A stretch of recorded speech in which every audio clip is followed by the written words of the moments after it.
Oh! Oh my god, this overlay! It's so cute!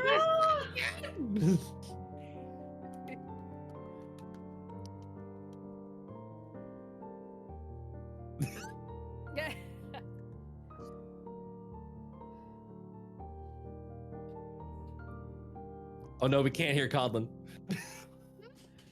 Really? Oh no. Down on. There we go. You should be able Everything. to hear me now. If you adjust volume, I'll tell you about it later. Yes, it's global. I fixed it at one point, and I just need to take the mic off of that one scene. Hello, I'm here. You can hear me now. Welcome, everyone. If you can't hear other people, if you can't hear me, too bad. You can't tell me that because you don't know that I'm saying this. But hello, welcome. Thank you all for coming in and joining us for a new tale, one that I am running.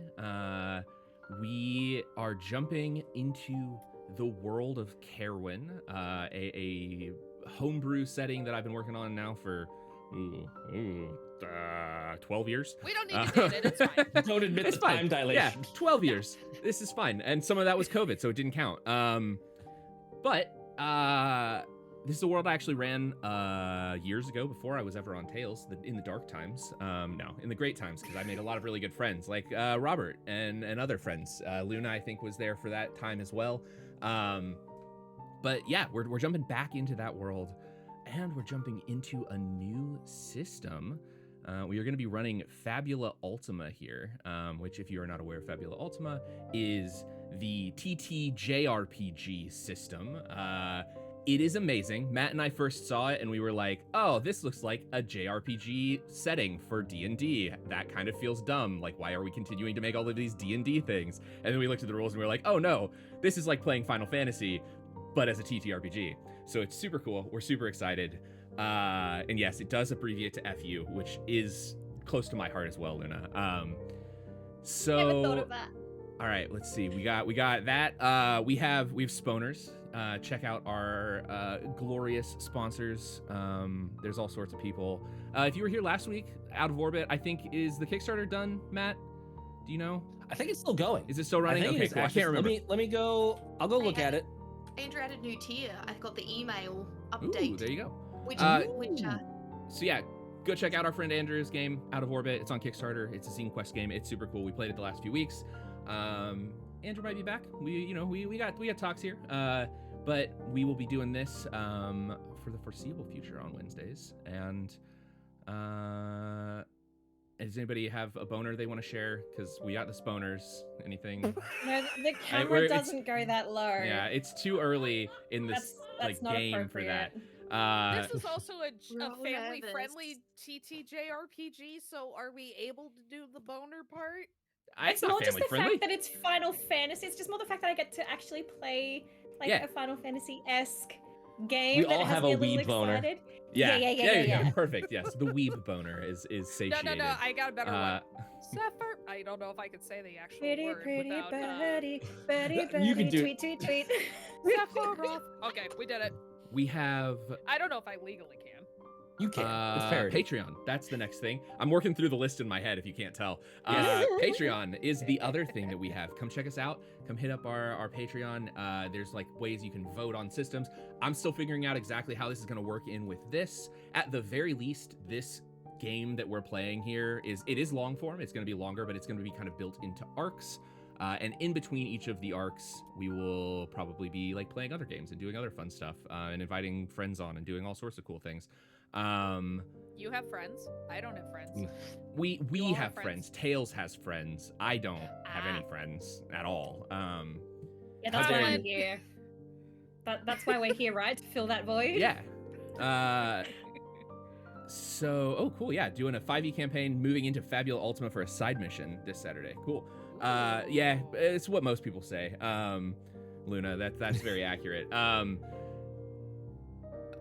Discord, that's the last thing. We'll get there eventually. We got a Discord. Come hang out with us. You can come talk about this show in the Tales of Caerwyn channel. You can come talk to us about other things. We're planning some Gen Con stuff right now, so if you're going to be at Gen Con, some of us will be there. It's going to be a good time. We're excited. Whether you like it or not, we're going to be there. But I think that means that we're ready to jump on in to the first episode of Tales of Caerwyn. Bear with us. We are still learning this system. We are going to figure it out as we go. But we'll have a good little introduction to the system here for everyone involved. But yeah, I think that's pretty much all of it. I don't have a cool video like Andrew did to like cut into the transition, but like pretend there's no mother flipping transition. Yeah, mother flipping transition. Ooh, we're here. Hello, we're back. We did it. Radical. Okay, so welcome everyone to the world of Caerwyn. It's a very JRPG and anime inspired world. A heavy magical setting. I can't do a when last we left off because we haven't left off yet, but generally Caerwyn is a world of powerful individuals, lots of magic, lots of chaos. There are 5 gods who have the race of ancients. You know what? Why am I saying all this? I have a thing I can read. Here we go. Legends tell of old Caerwyn, where the ancients built wonders, tamed the land, and created great beasts. Stories of glistening cities, strange magics, nigh unbelievable weapons still abound, eons after the ruin that remade the world. The ruin, a war, a plague, perhaps something more mysterious. Whatever it was, we know this. The one chained in the dark was freed from the space between planes, and all of the ancients disappeared, save for 5 brave and powerful beings who ascended to godhood to lock away the dark creature they had freed. The 5, godly beings that created our world from the ashes of the old, creating the new peoples and blessing us with the magic that permeates our world. Tens of thousands of years have passed, and the world of Caerwyn has blossomed, though not at all to its former glory.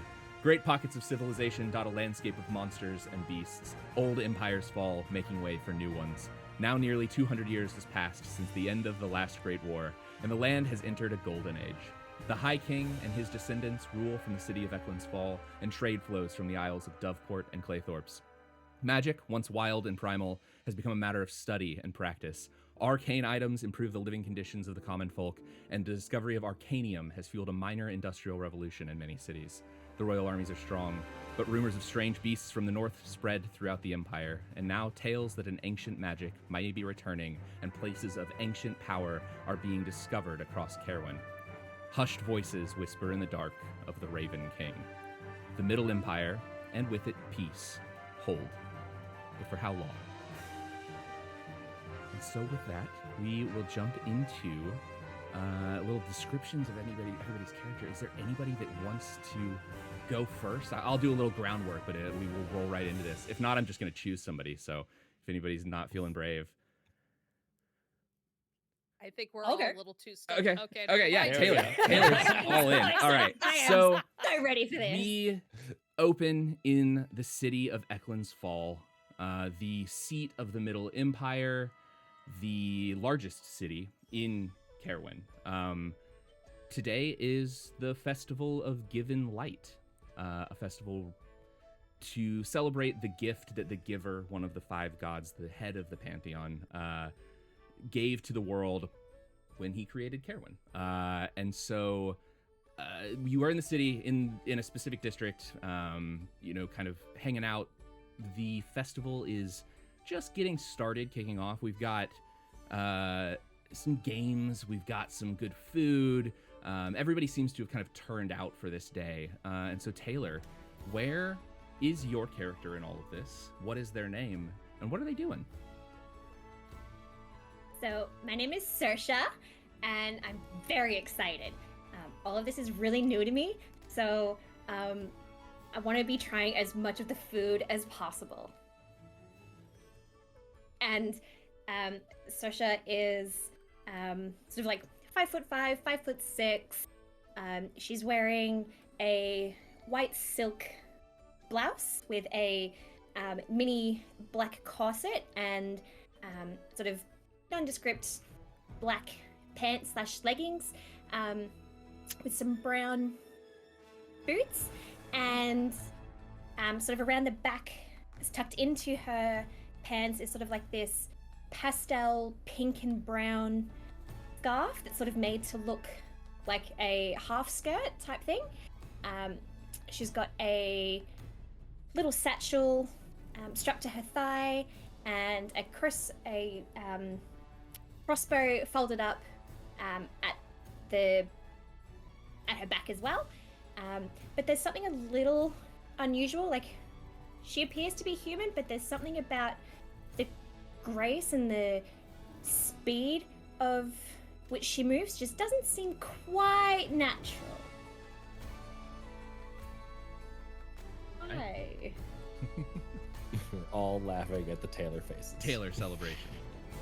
All right. It is a Taylor celebration. So No, that's my sus face. That's the only one you have. yeah, it's your only. That's your only that's emoji. maybe, yeah. Okay, so Saoirse, so you are, I think, unless you have a reason that you wouldn't be, like everyone else in the party, you've not met yet, but you are all staying in the Barge Right Inn. This is a 2-story bar. It sort of takes place in this like, why are you? That face Get looks. it? Barge right in. Oh yeah, Barge Right In. Yeah, that is the joke. Oh my Yes. God. So it is a local. It's kind of a staple of this area of Eklund's Fall. The inn is owned by a woman, Corvala Naris, who always smells like sea salt, though there is no ocean near Eklund's Fall. She is a shipwright. She used to be a shipwright before she opened the Barge Right In, and she still just smells like sea salt all the time. So outside of that, you said looking for food. There is all sorts of food in this the sort of, so you can kind of imagine like Eklund's Fall is a major city. It's big enough that it has public transportation. Arcana Tech like powers these rail systems that like travel around the city. But it is sort of, in the way that many cities are, a large city made up of multiple small districts and like communities. And so you are in this community. This is an area where a number, I think, of like shipwrights tend to settle down. And so everyone here seems to be having a pretty good time. There's lots of games, like I said, to be played. There are all sorts of food, anything that you could want, really. What is Saoirse looking for, I guess, specifically?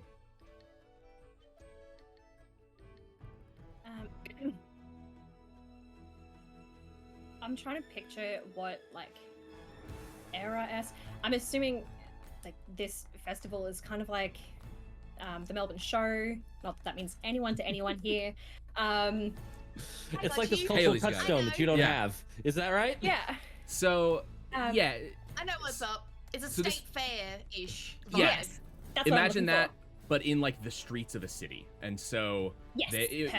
they've like blocked off. There's no carts coming through. Like there are a bunch of temporary stalls placed sort of all around. The smell of like caramel corn and like sweet treats and all sorts of things. Sort of there's an ale cart with like flagons and like all the sorts of things that you could ever want.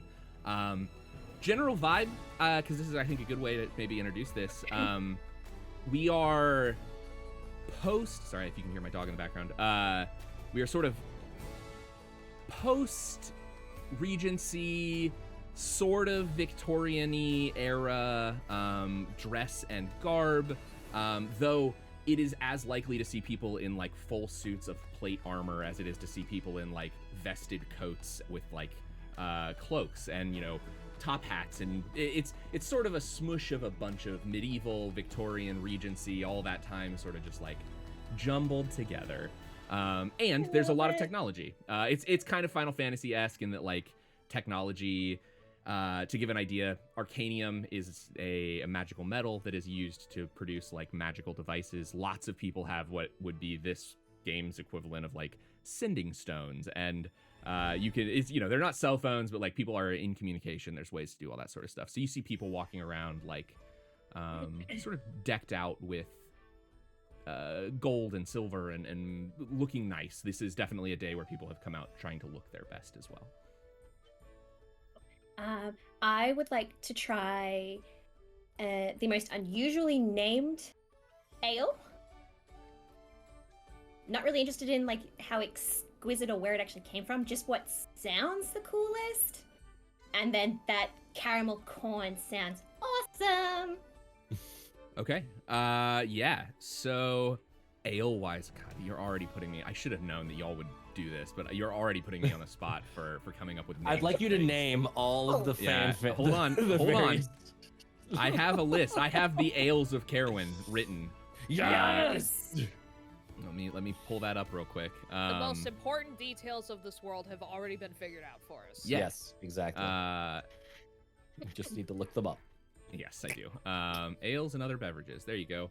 All my dogs are freaking out in the background. I apologize if everybody can hear that. If it makes you feel better, we can't hear a word of it. Okay, good. Yeah. That's good. I do miss the little fur babies though. Yeah, they're losing their shit. Okay, 'Cause I'm not so there. I actually don't have an ale name. I thought I did somewhere. I know. How dare you. I? We will just say that there's a few different selections. The T-fail. There's one. I think probably the most interesting named one is Dragon's Fire Brew. And you're not sure if it's spicy or exactly what it is, but there's only one way to really find out. I'll take that one, please. The dragon's what? Dragon's Fire. Dragon's fire, please. All right. We're gonna get our first check into how items work in this game. Woohoo! First Yeah. So, Ooh, an ability. so we'll go ahead and we'll say that your kettle corn and your ale is 2 pence. So you can just like mark that down. You paid 2 gold essentially for this. And I apologize to everyone. The game uses the word zenits for money, and I have decided to make everything hard on myself and call them pence instead.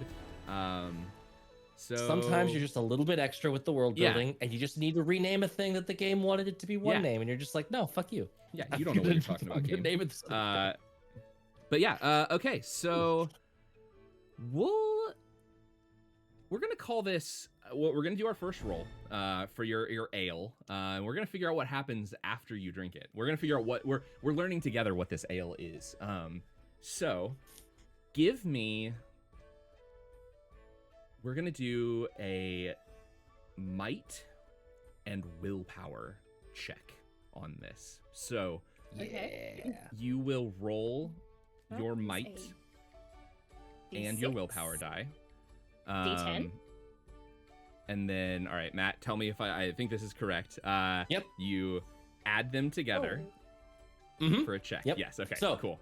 The stats in this game, there are only 4. There's dexterity, insight, might, and willpower. And when you make your character, you assign each of them a die size. From D6 to D8 to D10, there's different like starting arrays, like you would have a starting array in D&D, whatever. But every check is always going to be 2 dice, and it's going to be amongst those, and you just roll those 2 dice, add them up, and see what you get. In this example, it's probably against some sort of DR. There's some sort of like difficulty rating you're trying to hit. There are also some that are called like open checks, where it's just any number and you get a quality based on the higher you roll, the better. All that kind of stuff. Yeah. And I think that's what we'll do here. We're going to make this one a little easy. We're not going to set a DL just yet. We're just going to say this is an open check. This is let's see how it goes. So what are what is your willpower die, Taylor? We'll call these out for a little bit, like just to get them. My aware. willpower is a D10. A D10, okay. And what's your might? Yep. D6. Okay, cool. So we're operating in a range here of 2 to 16 that you could potentially roll on these die. So go ahead and give me your roll. Let's see what you get. 7. 7? Okay. Yeah, so I think as Saoirse like starts to drink this ale, she learns why it's called Dragonfire pretty quickly, which is Why is it spicy? yeah. So weirdly, it's kind of milk consistency, but like red hot spicy, and so it's sort of cinnamony, but like burning cinnamon and in milk consistency. So as it sort of hits the back of your throat, not only does it kind of coat the back of your throat, it's also burning a little bit. And I think as you will say you've like succeeded this. It was not like a great roll, but it wasn't terrible either. As you like burp up that little bit, like there's a moment of like smoke that comes out of your mouth, and sort of like trickles out. All right. You said milk. You didn't say Yeah. the kind. So Steed milk. Don't worry, that might come back. We'll see. There might be a character named Amazing. Billy selling steed milk at this festival. Oh no. It'll depend on if you can see him over the bar, though. Yep. Does he have a cool backpack though? Yes, a really cool. It's got a spider on it. It's actually it looks like he has a okay. step stool that attaches to it too. I was gonna say the backpack is also like one of those solid ones, so he can also Yes. use it as a booster seat. Yeah. Has anyone watched is it Jury Duty on Amazon Prime?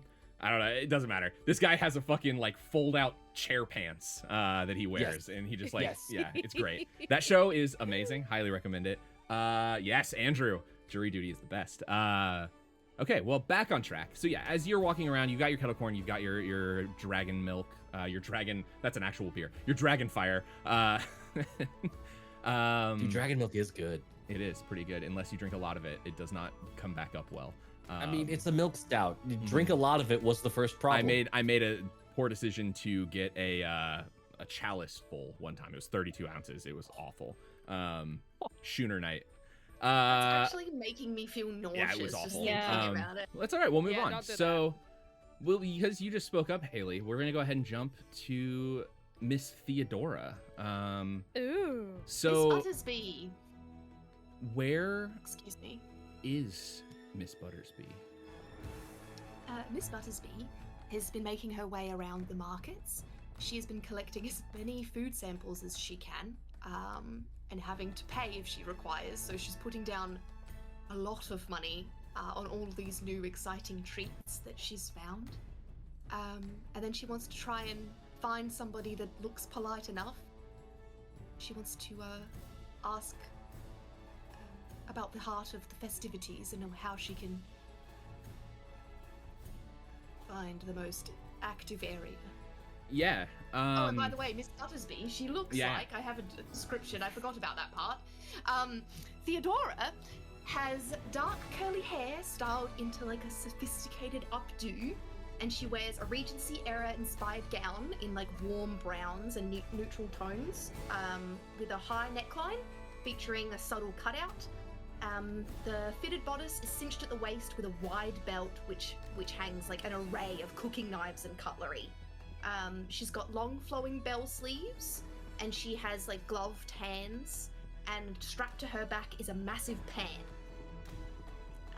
And she's actually, while she's walking around the city, she's hitched up the left side of her skirt just to make walking a bit easier, as she seems that modesty seems to not be the most prevalent in this town. So she's kind of exploring that at the moment, which is very exciting. She's got stockings on and high socks and boots, but her legs are showing. Scandalous. Scandalous. Cool. Yeah. She's All right. just walking around like this with like a sample of every food that she's picked up. Yeah. Rad. Yeah. Okay. So I'm trying to think if there's something. I don't think I have anything for. Well, no. Okay. Give me. We're gonna What's in the heart of the do. city? Yeah. We're gonna say a willpower. Okay.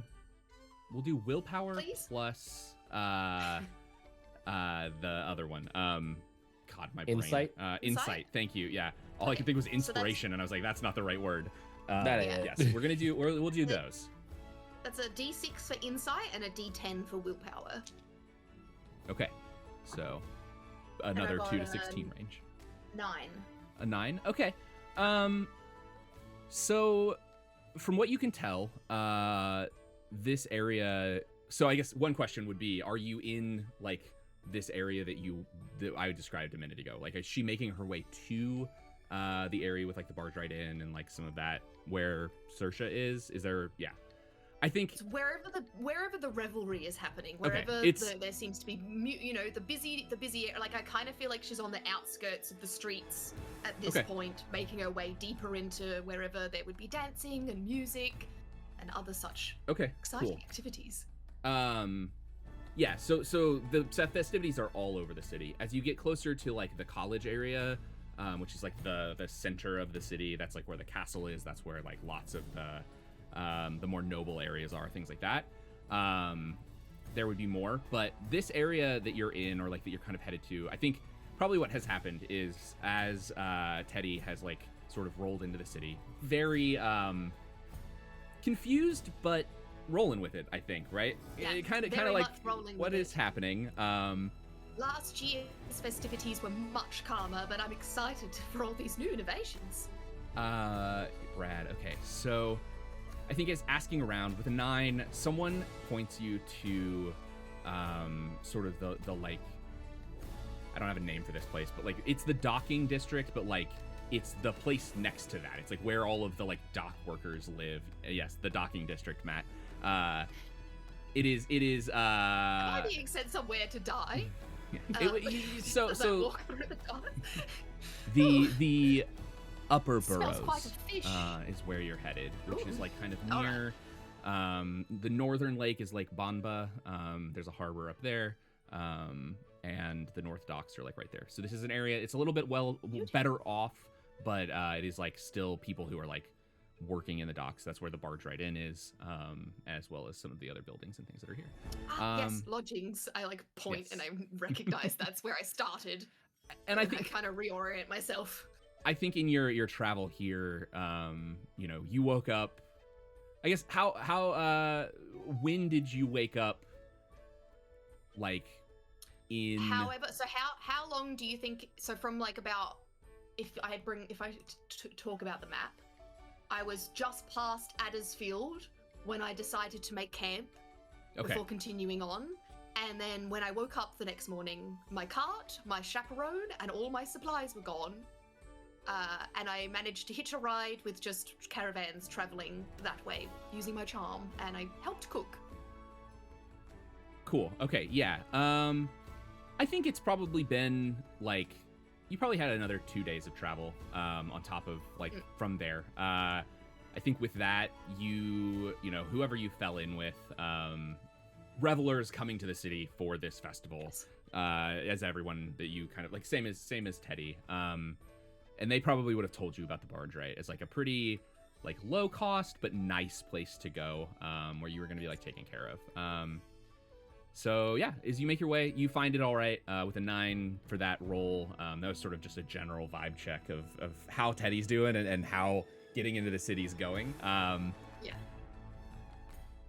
Give me just full ignorance at this point, just like la la la la la la la la. We're gonna la, la, la, la. We're gonna do another roll here. Give me, we'll just say a double willpower. Ooh. As 2d10s, yo. As Teddy passes underneath sort of an archway, and hears an extremely loud screeching noise from above her. What did you roll? I rolled an 18.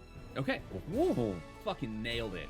For reference, I guess, as Matt said, checks have like DLs. Typically I'll tell you what they are so we know what we're gonna roll, but a 7, so difficulty level, a 7 is easy. Almost anyone with any kind of training or like talent can do it. 16 is very hard. Someone who is like the best at a thing can do that. So yeah, I think Teddy, you can tell me what Teddy does, but like extremely loud screeching noise from behind Teddy, kind of above and behind as you pass underneath this archway. Is there Teddy's anyone carrying. else around? Oh yeah, people are all around, and no one else seems to really like be reacting. Good, excellent, wonderful. I immediately am like, I don't pull out a weapon, but I'm like looking for the sound and like putting myself in front of other people, so I look like an absolute crazy person if no one else heard. Do you drop all of the food that you're carrying?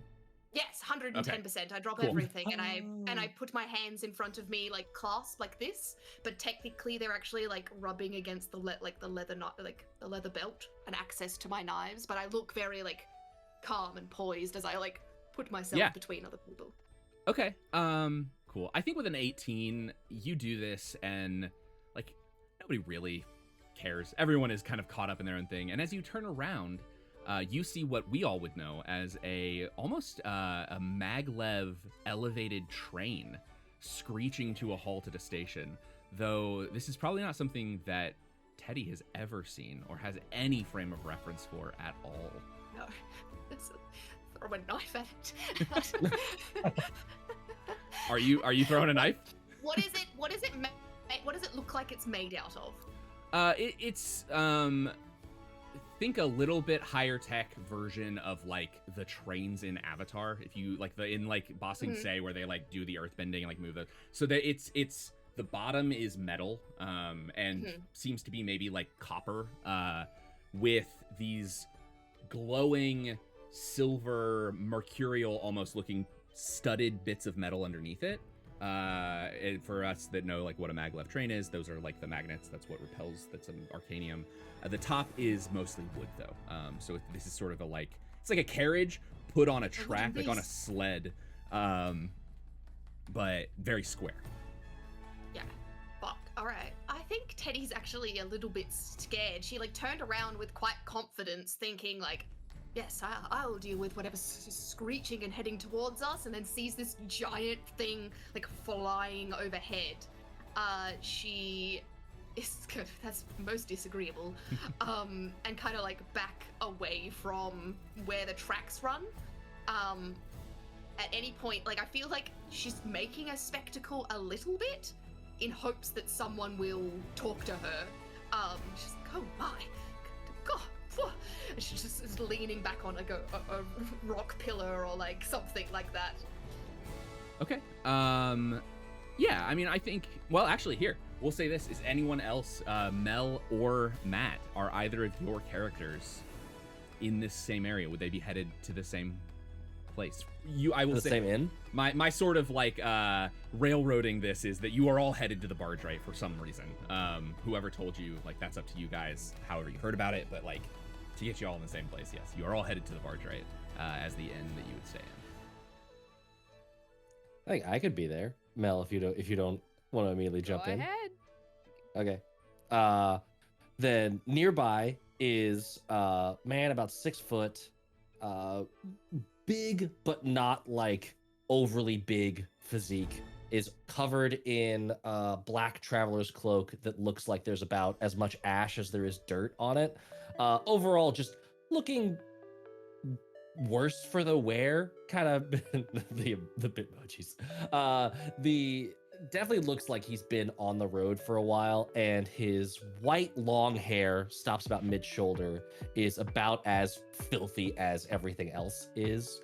The only bit that is maybe clean looking is just the hints of some armor that has this like smoky gray to black look to it with like a little dull red underneath, and that dull red is echoed by the red of his irises. Sees Theodora having a little bit of a moment and says, "Are you gonna be okay there?" Oh, I apologize for making quite the scene. No, yes, I've never seen quite such a large beast. As I point at the train running across the tracks. I mean, I'm guessing another one comes past, you know, in frequent time, sort of thing.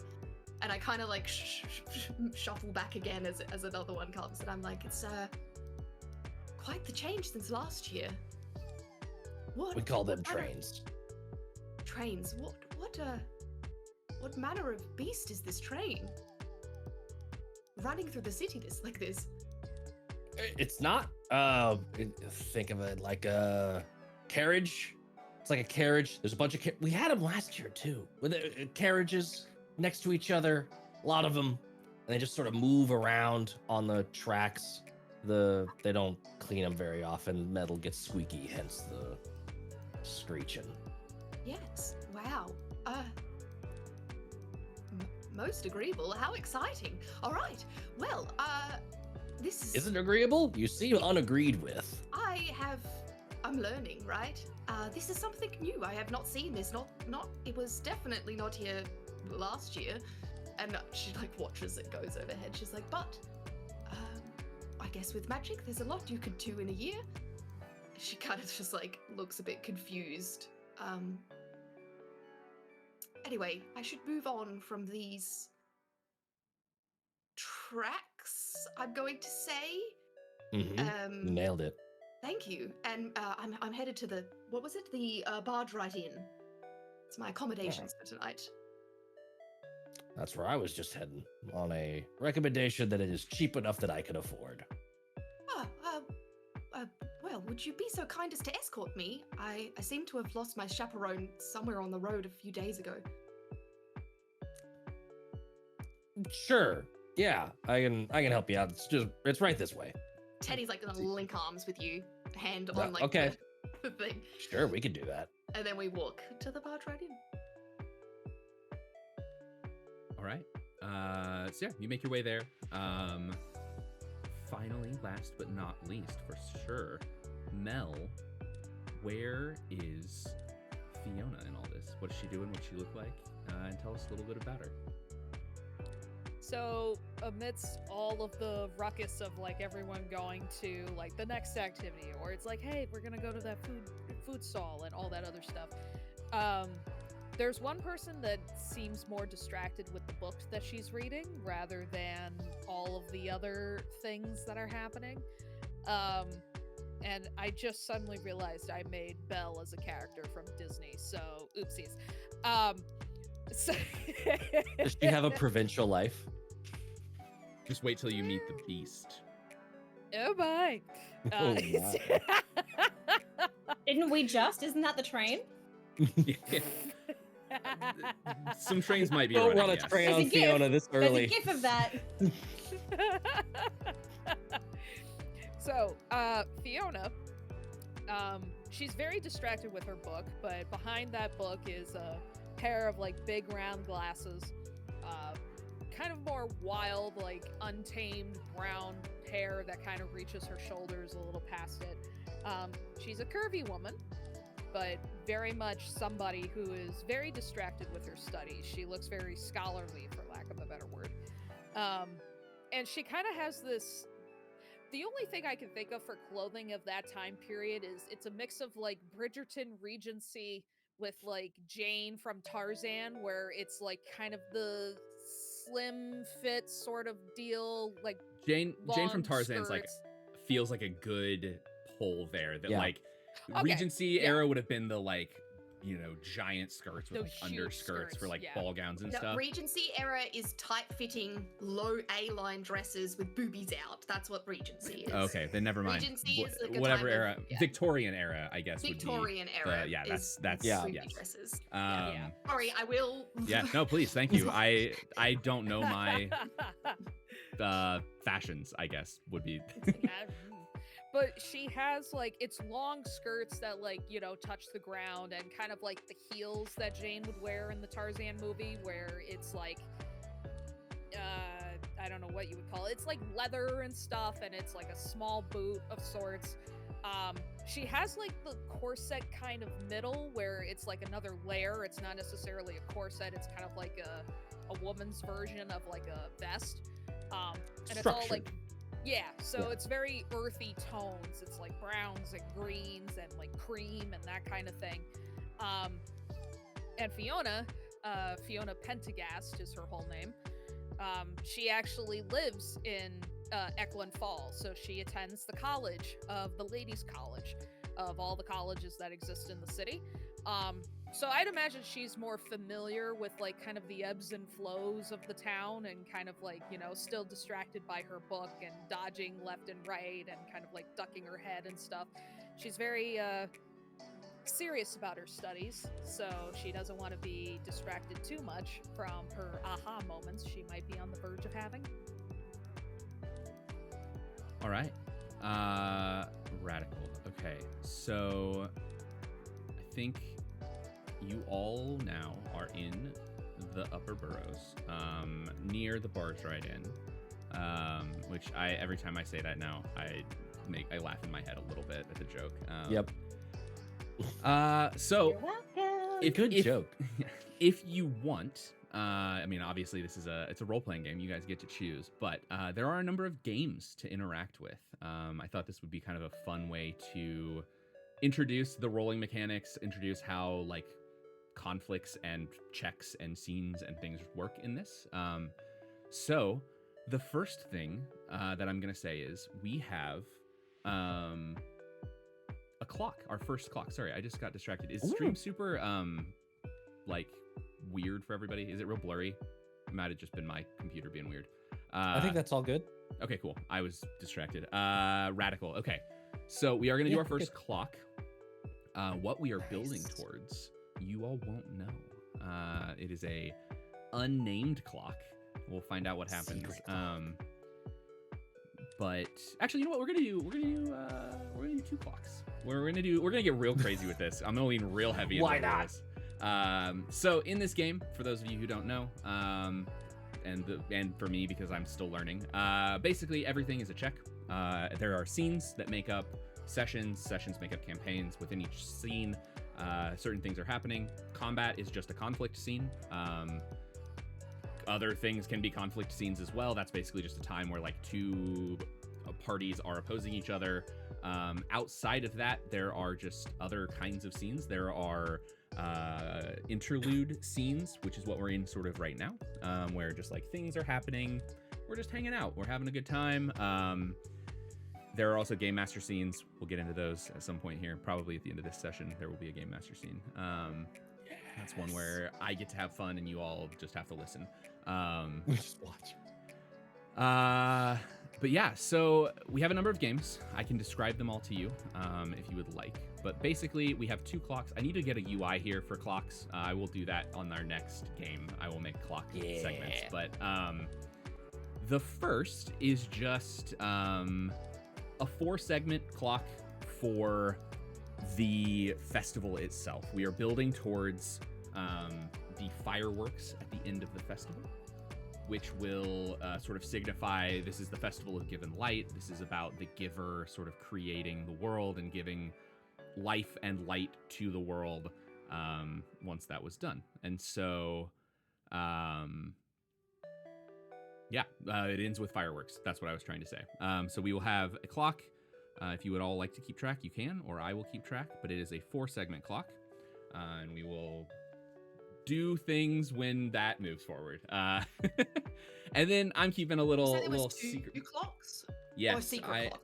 I'm keeping a secret clock, and we will decide what happens there once that is kept. So, yeah, what's up? Oh, sorry, I was just gonna say, what was the name of it's the Festival of Giving Light? Given, as in like light that was given. Yeah. It's giving light, but is the festival of given light. Given. Yes. Yep. Cool. You know, actually, sorry, I said this slightly wrong. We are going to have the fireworks will be on a 8 clock, and the other one, I need them to be different, and I need the other one to be a 4. So don't worry about it. Well, the nice part is I just have to add an X to the you just cross add that the I already cross, had. Easy peasy. Same. Exact same. Okay. So there's a number of games that you all can play. It is up to you which ones you want to engage with. There's other things that can be done. If you just want to say, you know, screw me and I do something else, we'll figure out what that means. The first game is Shot in the Dark. A large rock-born man stands over a table of flagons, inviting you to step forward and try your skill at holding your mead. We have 3-cup shuffle. A voice rings out. Ooh, actually, hold on. I have a thing. Did it work? Did it do it? Yes! I'm here. A voice calls, so follow the ball, win it all. A lively voice rings above the crowd. A halfling, an elvish woman, not a halfling man. I can't read. I wrote this a long time ago. Elvish woman stands behind a table with 3 ornate cups, one of which is on one one of which is balanced on a small ball. Whatever. The ball is on top of the cups. We'll get that. Didn't make sense. There is another one, the strengthometer. I don't have a picture for everybody, but I'm here for things. So the strengthometer, a bulky orcish man stands over a tall contraption with a bell at the top. He holds out a hammer and says, "Test your metal, ring the bell. Are you weak or a giant?" You can see it's got little markers that go from like weak to giant. We Would have. you care for a turn? Well, I just like turn to you, like, go for it, do it. Oh hell yes, you're good. You're set. You're like, I'm gonna go over there. Yeah. I know I'm going to have a go after. Oh.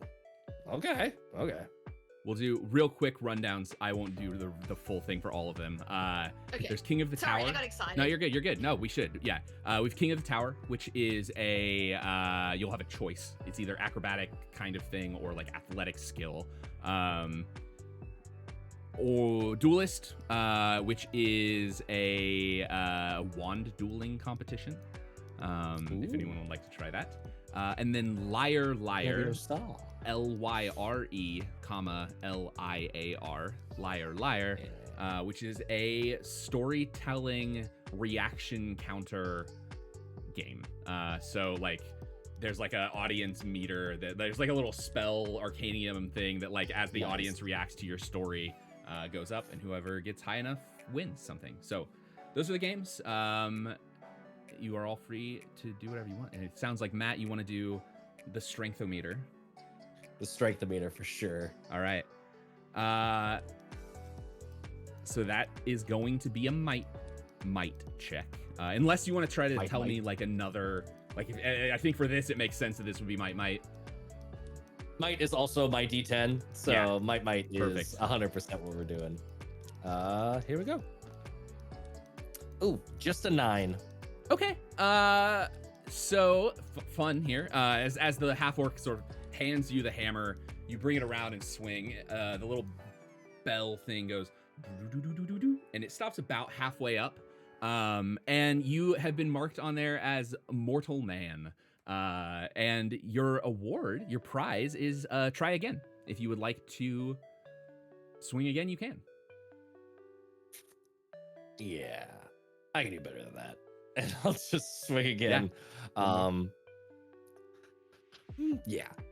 Doo-doo-doo. That's better. That's a 15. Oh yeah. All right. This time you like, ready it up. You get the hammer, and I think maybe like you have a moment of like, oh shit, this is a leverage challenge, right? Like this is like not just how hard can I swing this hammer. It's like, can I get the hammer to swing at the right point? So you like choke up on it a little bit, bring it down, and it just do as it hits the top bell. You have hit giant status. The half orc sort of, oh, we have a strong man here, and he pulls out 2 festival tokens and gives you 2 festival tokens. And for that successful check, we will tick the first clock up 1 second. Ooh. Your proficiency is most impressive. Thank you. I am used to hitting things with other things. It's one of my traits. That is, yes, that's what a trait to have. It's usually pretty useful. So you wanted to give it a swing? Yes, I bet very well. I will try my hand at it for sure. Then I'm gonna step forward. And you said might? Yep. Sorry, I haven't got all the die. I should have gotten them all out first. Let's see if I can lift this hammer. Ooh! The 13. Okay. Yeah, so you actually similar reaction here as you sort of like sidle up. You're like, you watched how Ruan did it, and you like kind of imitate the same thing, right? And as you swing it down, do, and it gets like just the slightest like, like it's not as loud. It's not like as clearly a thing. But you actually hit giant as well. It was just a 12 plus for giant. So Nice. What a delightful triumph! And I think as you are handed your 2 festival tokens, you yeah, sorry, I don't know what I was saying there. That's all. You get 2 festival tokens, which have uses. You can spin them at the festival if you want. And that's a successful check. So we get another clock fill. This is how clocks work in this game. Every time there's a successful check, the clock moves up. Technically, every time that you surpass the difficulty level by 3 or more, it goes up another one, but we're gonna fill this clock way too fast if I do that, because Matt was above 3. It was a 12 that you needed to hit for this. Cool. All right. Other Saoirse or Fiona, any games, any tests you want to try? Yes. What was the King of the Tower one? Yeah, so that is acrobatics or athletics in D&D terms. In this, it will be, I will say, any combination of might, or is it dex? Yeah. It's dexterity, right? Yeah. I am second guessing all of the words in this game so hard. So basically you can do might, dex, or dex. Whatever combination you want to do there. That doesn't really matter because like one of your dice is, unless they're the same, and like you probably just want to do the one that's 2, but Yep. No, I'm gonna go double dex. Cool. So I'm yep. Yeah, so there are 2 large logs sort of planted in a pit of mud that marks this King of the Tower. As you stand there and watch for a second, 2 contestants enter and begin to joust with these sort of marshmallow-ended sticks. They've got like big padding on the end of them, and so the goal is to knock the other person off of the tower. And the carnival barker, right as these 2 start to, like, they get up there, they get ready, is last one standing wins, and they beat the shit out of each other, and one of them wins. And then you're up. Oh my gosh. Okay. Be gentle. This is my first time. Okay. Oh, what's math? That's a 9. Oh my god, 9 plus 7. 16. Okay. So this is our first opposed check because you have an opponent. So what this means is instead of trying to beat a DC, you are basically trying to beat this other person. Just give me a flat D20. We'll see how lucky you are. That's an 8. An 8? Okay. What were your dice? I used 2d10. 2d10? And I rolled this 9 and a 7. Okay. So we will do. Where are my dice? I can't find anything. Okay, that and you. Okay, I am rolling a 12 and an 8. So same breakdown essentially, but potentially some difference there. What did you roll? I had a total of 16. Okay, so in our first opposed check, I rolled a 5 and a 12, so a 17. So your first try as you get up there. Once per scene, after you perform a check, you may replace the value shown. Oh, yeah. Oh. And I'm gonna use my lucky number 7 and change my 6 to a 7. Nice. Yeah. Okay. Yeah, absolutely. So your lucky number 7. Okay. So this is my lucky number is now 6. 6. So this is an Intrapist skill. It allows you to have a lucky number that starts at a 7, I think, every session, and then you can just replace any die roll with that number and take the number that you rolled as that number now. So now you have a 6 to replace with any other number. You can do things that are higher than the die that are possible to roll. That is a tie, which I guess we both roll again now. That's how opposed checks work. So go ahead and roll. Do it again. Yeah. Do it again. Scene, after you perform a check, you may replace the number shown on one of the dice you rolled, even if the result equals something impossible, like 1d6 equals 7. Yep. If you do, the replaced number becomes your new lucky number. Okay, so this is still the same scene. It's not like Yes. turn-based. Yeah. Correct, Per yeah. scene. Okay. So, another 2d10. That's not great. Neither is that. 8. 8. All right. I rolled a 11, which how often can you use your lucky number thing? Is it Once per scene. once per scene? Okay, cool. Yeah, gotcha. Okay. So yeah, I think sort of a little twinkle in the eye as the first little jousting bout that you two have goes on, and they sort of go to sweep your legs, and I think for just like half a second, it's not super clear what's happened, but like some people see you get hit, some people don't see you get hit.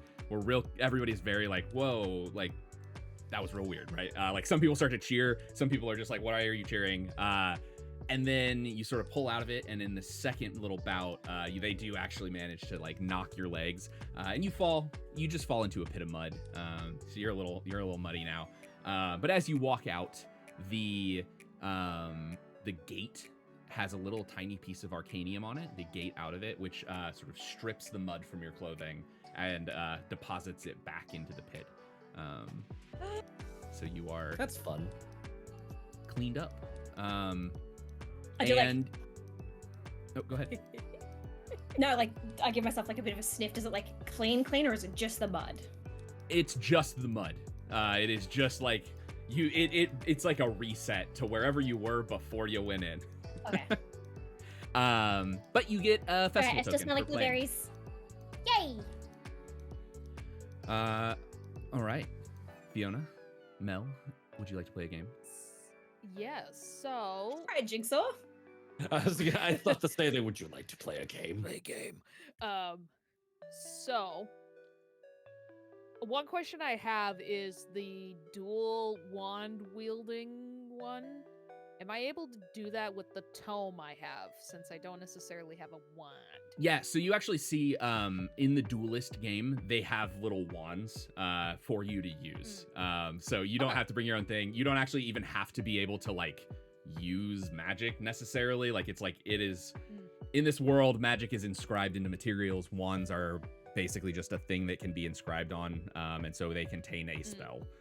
So this is just an intelligence, insight roll, and we have another opposed roll here if you're gonna play this. So so as you see, two contestants stand facing each other. Each of them hold a wand. As the players approach, a contestant exclaims, "Aha!" and a blast of white light shoots from out of the wand at the other contestant. The other contestant's clothes turn rainbow colored, and the carnival worker announces, "We have a winner." And The they winner exit, is and whoever's wearing rainbows. you enter. Give me a d20 roll real quick, just a flat d20. See how lucky you are. Okay. Knowing me and knowing this is a whole new Yeah. system, probably not. Okay, not bad. An 11. Okay. So this will be an insight roll for you, unless you can give me a reason why it shouldn't be. And what is your insight die?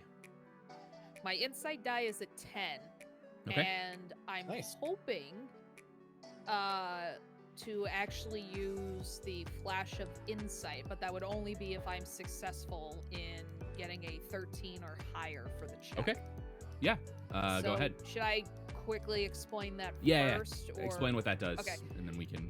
So flash of insight. So for the classes I chose, one of them is predominantly the lore master, for those of you who are interested in the lore, and all the different classes. So flash of insight, when you roll a 13 or higher on a check performed to investigate a creature, item, or location, this includes using the study action during a conflict. You may ask the game master up to number of spell level questions concerning the subject of your investigation. You may ask the questions immediately or save them after. Whenever you ask one of these questions, the game master will answer truthfully, and you will describe your character's deductive process. The skill may only be used once on the same creature, item, or location. Okay, so essentially this would be, you could do a check to investigate something here. So this will be an insight. The insight check for like using the wand is just a flat insight, but if you were to investigate, like study something, you could do that. So if you'd like to, do you want to like, are you trying to figure something out, like find out? I mean, you have an opponent. You could investigate the opponent. You could investigate the wand. I guess you could investigate the location as well. That's up to you. I wanted to investigate the opponent to see if there's a weak spot or like an opening, so to speak, in their defenses. So see if there's like a easy target to go for. Yeah. Give me a... Yeah, so it'll just be an insight check here. Just a normal flat insight check. Here we go. Well, my rolls continue to be shit, so that's a 6. I'm so surprised you took a skill that needed you to roll high for it to turn on. You had hope. 10's mad. It's 2 dice Yeah, rather than yeah. just 1. Yeah, that's fair. Okay. So nothing happens with that. You just don't get any of the information. But you still now have an insight check against this, to use this wand and to win the duel. Ooh. Okay. Just 1. 2 insight. This is another opposed check. And I'll tell you what I'm rolling in a second. Luna, I have your dice chair also at the ready in case the shit hits the fan again. So, let's see. Please roll better. Fuck, don't go out of the thing. That's the same numbers. It's a 6. Amazing. Okay. I am gonna say, if you'd like, no, I don't have to say this. This is up to you, actually. You could spend a Fabula point and invoke one of your traits. You all have 1 Fabula point, by the way. Fabula points are sort of like inspiration in this game. You all start with 1. You get 1. If you don't have any, you get 1 at the beginning of every session. Okay. I thought we start with 3. Maybe you do. Oh, yeah. Sorry, it is 3. Yes. Yeah. Yes. Character creation, we start with 3. Yes, if we ever sorry, have 3. 0 at the If you start have of a 0, session, yes, we get you bumped up to 1. 1. Yeah, that's right. Sorry. Yes. So yes, you have 3. I'm gonna use a Fabula point just so that Cool. I don't completely fuck this up in the beginning. Yeah. Well, so God, and I I want it to think be less than a 6. this is up to you. Like, You it can would kind just be hilarious. You can kind of tell me what you're invoking here, but it's identity, origin, or theme is one of your traits. So whatever one of those is, you can tell me like how Fiona is engaging with this. I think it would be origin because since she is a student from a magical college, it's one of those extracurriculars that you need to participate in even though you don't want to participate in. So I think there might have been like dueling, like a PE version, you know, because nerds still need to go to gym too. Go to the gym. So I think she'll just remember like some of the basics, so to speak, and then just kind of like take aim and just get ready to shoot and look for like, you know, one of those quintessential openings they probably teach them at the school. So yeah, all right. That allows you, I believe that's just a reroll both of your dice. yay! Okay.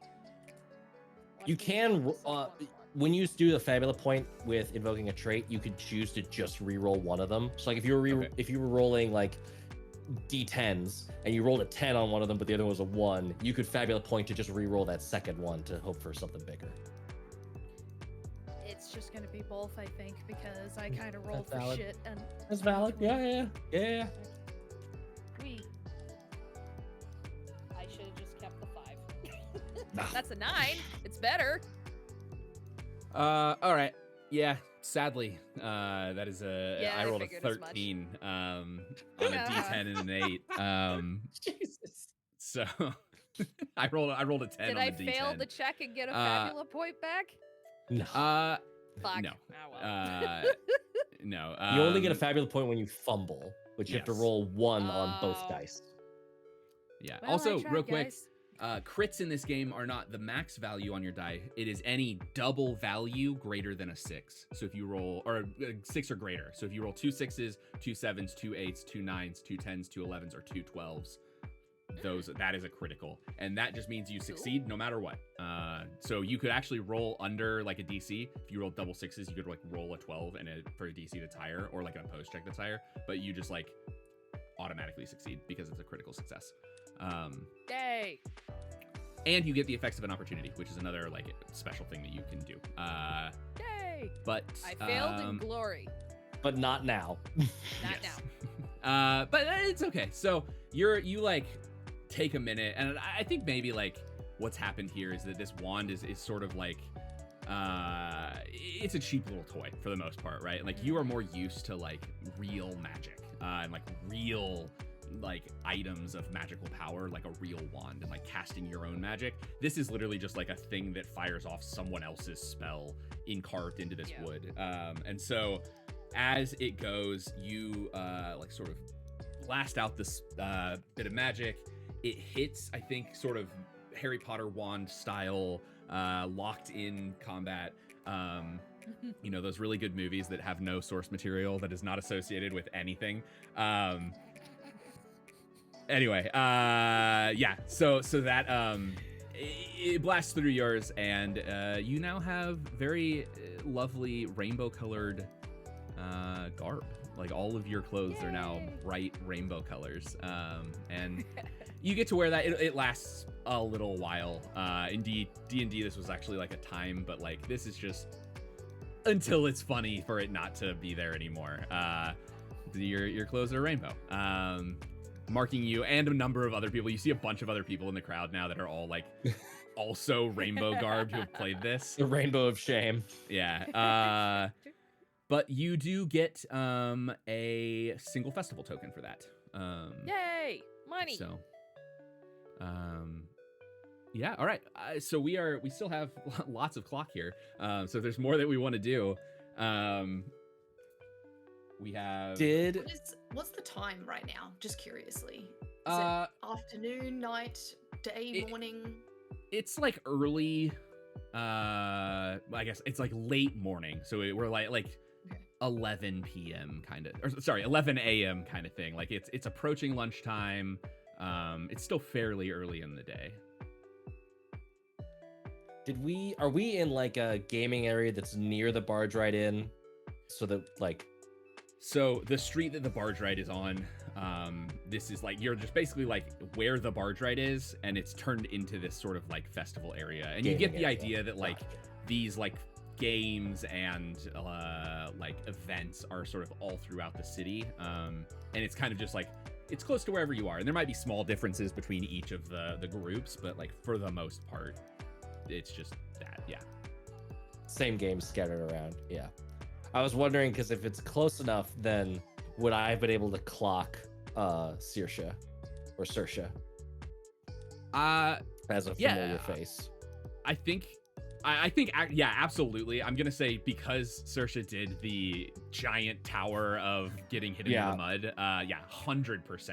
You see this person up there. And I mean, I'll leave it up to you if and how you recognize them, but yeah. I think I recognize Saoirse, and I was right in the middle of going to all the new names. Theodora. Miss Buttersby. Miss Buttersby. Sorry. No, that's all right. Might I have the pleasure of knowing your name? I'm real simple. You can just call me Ruin. Oh, Mr. Ruin, lovely to meet you. Mister's fine. And then like he just like puts hands on your shoulders and like positions you to like a particular angle. Just putting his back to where Saoirse is. Like, sorry, just trying to not be seen at the moment. Oh, I understand needing some privacy. Have you secured your lodgings as of yet at the barge ride inn? No. Should probably do that, shouldn't we? Yes, I believe so. And I mean, yes, I would like to secure my lodgings, and sustenance sounds much appropriate, especially before we get into some libations. And she gives you a big smile as she looks around at like the bars and drinks and stuff set up. Yeah. Libations. I don't think that there's a library here, but yeah, let's go with that. Poured out as an offering to all. Okay. All right. There should be a library here. I do believe I have visited once upon a time. My family have made donations to this library. Do I know this? Wait, do I know this? Yeah, you definitely Yeah. would. This library's been around. Okay, cool.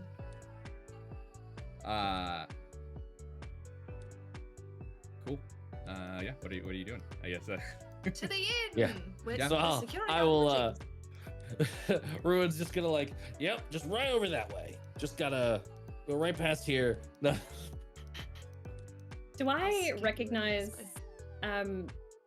like walking away from King of the Tower, do I recognize or see Rowan's silver hair?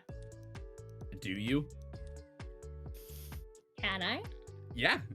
I mean, you've put your back to me, so like I've got like Yeah, but the hair is still going down. Like it's. And how tall? Wait, no, you're standing in. Your back is to me, so Miss Buttersby's in front, so I can't see her. Okay. You can see my big hat though. Big. Nice. It's just a big feather going off in one way, and it's just like muted browns, which I don't know if that's odd to the rest of the place. But you said that there was a lot of people with like magic like woven into their clothing, whereas like Miss Buttersby is wearing some very basic linens with very basic dyes. Yeah, I mean, Saoirse's in black, white, and brown, so. Yeah, which, to be completely honest, like, all of you, at least, stand out a lot in this crowd. Fiona, mostly because you're rainbow colored. Ruan, you look soldierly, right? Like, you've got a pretty, like, there's not a lot of people around here who are, like, in armor or carrying a lot of weapons or any of that kind of stuff. I've chosen a great chaperone. Yeah. And otherwise, Teddy and Saoirse both being more muted and more like kind of darker colors and like normal like earth tone linens. You are standing out a lot because everyone has come out in basically like their Sunday best for this event and are in bright colors with lots of like magically adorned earrings and clothing, and they've got, you know, giant pendants and like hats that have little like prestidigitation sparkles coming off of them. Like, this is a wild event. This place is insane. I mean, I've got a pink shawl skirt thingy. There you go. That's fair. Yeah. I'm just happy Yeah, a because little I'm bit of wearing gay color. pride. Yay! Yeah. Fabulous selection of colors. I I imagine Jay, I would you have like dropped my ale and food like as saw the game. I was like, "Yep." It's like, Ruin. Fuck. Hi, Saoirse. I know you were sticking around. I wasn't, and then had a job, moved through. You know how it is, and now I'm here. I wouldn't say sticking around, but I'm here. Well, that's fun. Saoirse, this is Miss Buttersby, right? Did I get that right? Yeah, pleasure to make your acquaintance, and I curtsy. Oh. You're really pretty. Thank you. Thank you very Try much. and mimic the curtsy back as possible, but it is awkward. Like, I clearly don't know how to curtsy. So, are you two here together? Is this the new job?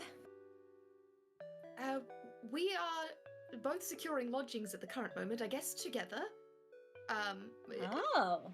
But only in the way that we are walking together.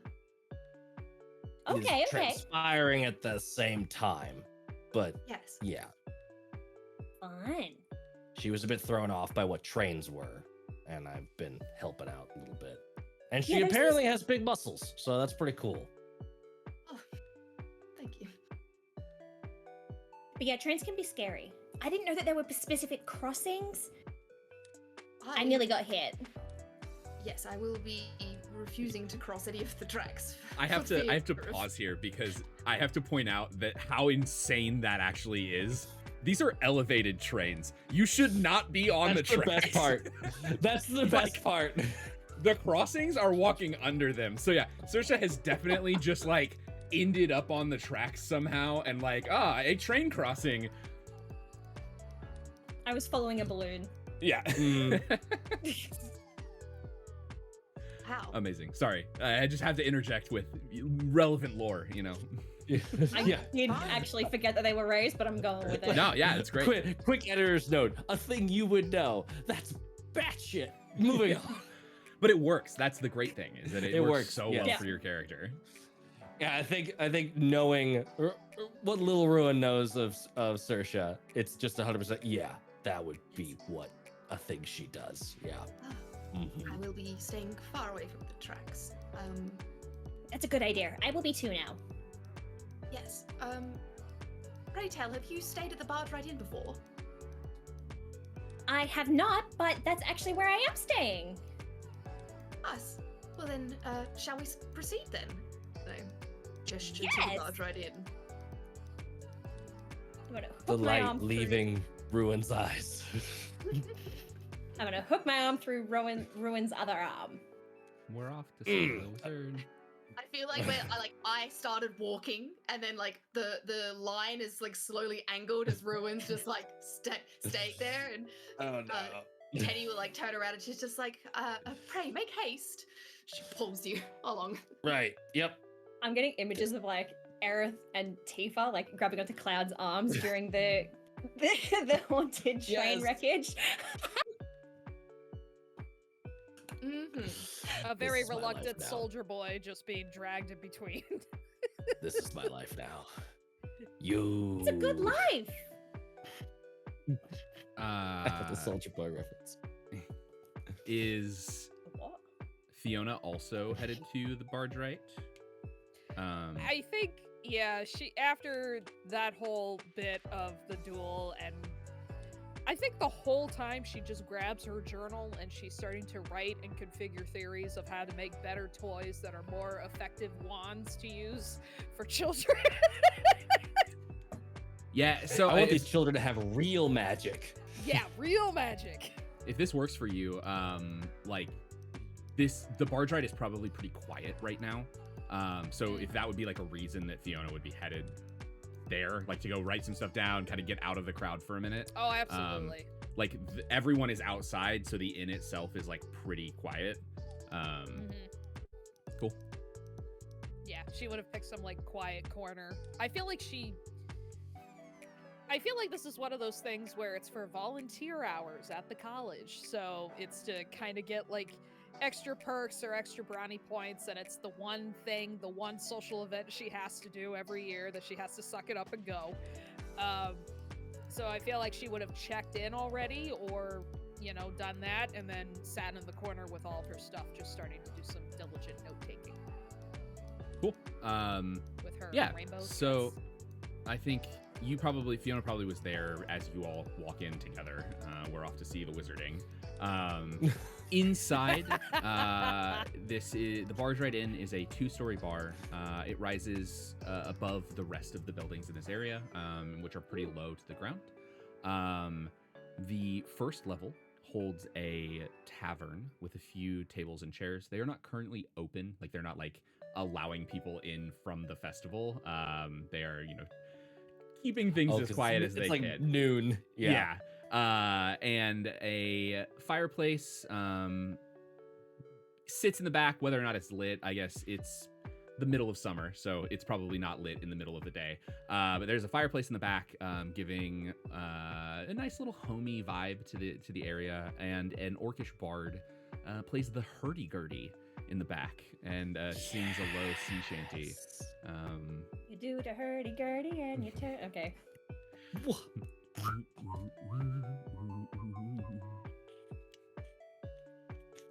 I had to look it up. I didn't realize that's what it was called. Standing at the counter. Yeah, at the counter is a blonde, bartender-looking character. I'm living for these NPC pixel art things. This Currently, is the best. just wiping down glasses and setting them very classically. I said that we weren't gonna do a you all meet in a tavern, and now we're all fucking meeting in a tavern. Now we're in a meeting in a Yep. tavern. We're You in a did meeting in it. a tavern. Aha. We will take control from you. It's like a gravity well. You can't escape it. Yeah. Control is an illusion. Good morning, sir. We seek lodgings for the night. Might you have rooms available? Yeah, there's plenty of rooms. We've got most of the people who are staying on here, so we've got I think 3 or 4 rooms available. What might that cost for a private room? What does that cost? Let me look at that real quick. A meal is 5. Like a good meal is 5s in it. I think a room probably is somewhere around I there. think they're either 10 or 20. if I remember was gonna correctly. say, yeah. Yeah, we'll say. And not cheap. Yeah, we'll say 10. You know what? I'll be Do you trade nice. services for lodgings? Yeah. So they. this kind of establishment. Ah, my services are accepted most places. Yeah, they are. Sure. What I is mean, happening? what Does your kitchen need a hand? for Trisha the night? blushes. well, I mean, we don't. It's the kitchen's really just me, so I'm be happy for any help. I could throw in a discount for you and your friends. Oh, that sounds quite lovely. And I turn around to my new acquaintances, like, He's the kitchen. He looks like a whole damn meal. If what would a room normally cost? Just 10. It was said. 10. You weren't listening. no, I've been distracted. Sorry. I don't blame him. Look at this guy. Yeah, 10 for me. Then just, like puts the bids on the counter. So he just seeing that you all came in together. He's like, we'll give you a group rate here, and it'll be 5. I just don't want to like destroy your bank accounts yet. No, wreck me, yeah. DM Daddy, do it. Make us earn our money. Yeah, I mean, usually you'll be out spending inventory points for this, but right now, since you're doing that, I just noticed Andrew's dicks count comment. that's actually that's like a viscount, like whatever that word is, like it's like a title. A Yeah, discount. Viscount. Yeah, Yes, Viscount. Yeah, it's a die count. yeah, a dice count. Yeah, wait. Never mind. I take it back. Discount. Anyway, yeah. So yeah, 5's in it, or 5 pence. See, I did the thing. 5 pence. You did the thing. Is all you'll need for that. For today, for this. Same for you. That's like group discount plus you doing some work in the kitchen. Oh, okay, cool. Beautiful. Cool. And I'm gonna Pull a free meal out of this. I'm gonna fudge our clock just a little bit, and I'm gonna tick up one more counter. Fudging. Are we halfway towards- now? No. 3 out of 8. What? Everyone's activity was a time clock, but we didn't. Only on Yeah. a success. I and failed. only 2 of us Yeah. succeeded. Yeah. Oh, I was I colouring failed. in clock faces, like, next one's event. Okay, cool. We're at 3. Okay, Yeah, well, I- I coloured in that far, so let me 2 know of when us we're past failed. 4. Yeah, I fucked up, so. Yeah. But yeah, okay. So to give you an idea of where our clocks are, so 3 of 8 for end of the festival. We are at 2 of 4 for other things. Something. So yeah, what would y'all you still if you would like, we can fudge the clocks and kind of, if you don't want to continue engaging with like just random games and shit, I feel like we've established Oh, the I system. definitely need to do that drinking contest now. Okay, That okay, feels let's like do that one. I've got the Yeah. I've got You the should try the pen for dragon's it. breath. I should, yes. Cure lunch first. I prefer throwing up on an empty stomach, so I'm just gonna try my hand at it. Good luck with that. Okay, so this is not something that is in Fabula Ultima as like an actual thing, but we're already doing homebrew. Yeah, we're homebrewing a little game here. So this game is called Shot in the Dark. Like I said, a large rock folk man, basically a dwarf, stands over the table of flagons, inviting you to step forward and try your skill at holding your mead. All of you can participate if you'd like. This is a group game. A group game. It is not a group check yet, but it is a group game. I could be convinced. Yeah, it's a drinking game. Yeah, it'll be fun. Yeah, let's do it. Okay. I'm nervous about my empty stomach, but it's fine. Wait, we haven't encountered Fiona yet, have we? No. We were just in the barge right with yeah, her. to expedite this just a little bit and do a little railroading. You I went, Mrs. Buttersby, put my name down, and then yeah, there we go. Yes. Mel heard Buttersby, went, wait, what? Yeah, absolutely. And how you found out about this game, the rock folk man who is like running the game has just come back from the back of the barge right with a giant barrel of mead. They are supplying the mead for this game.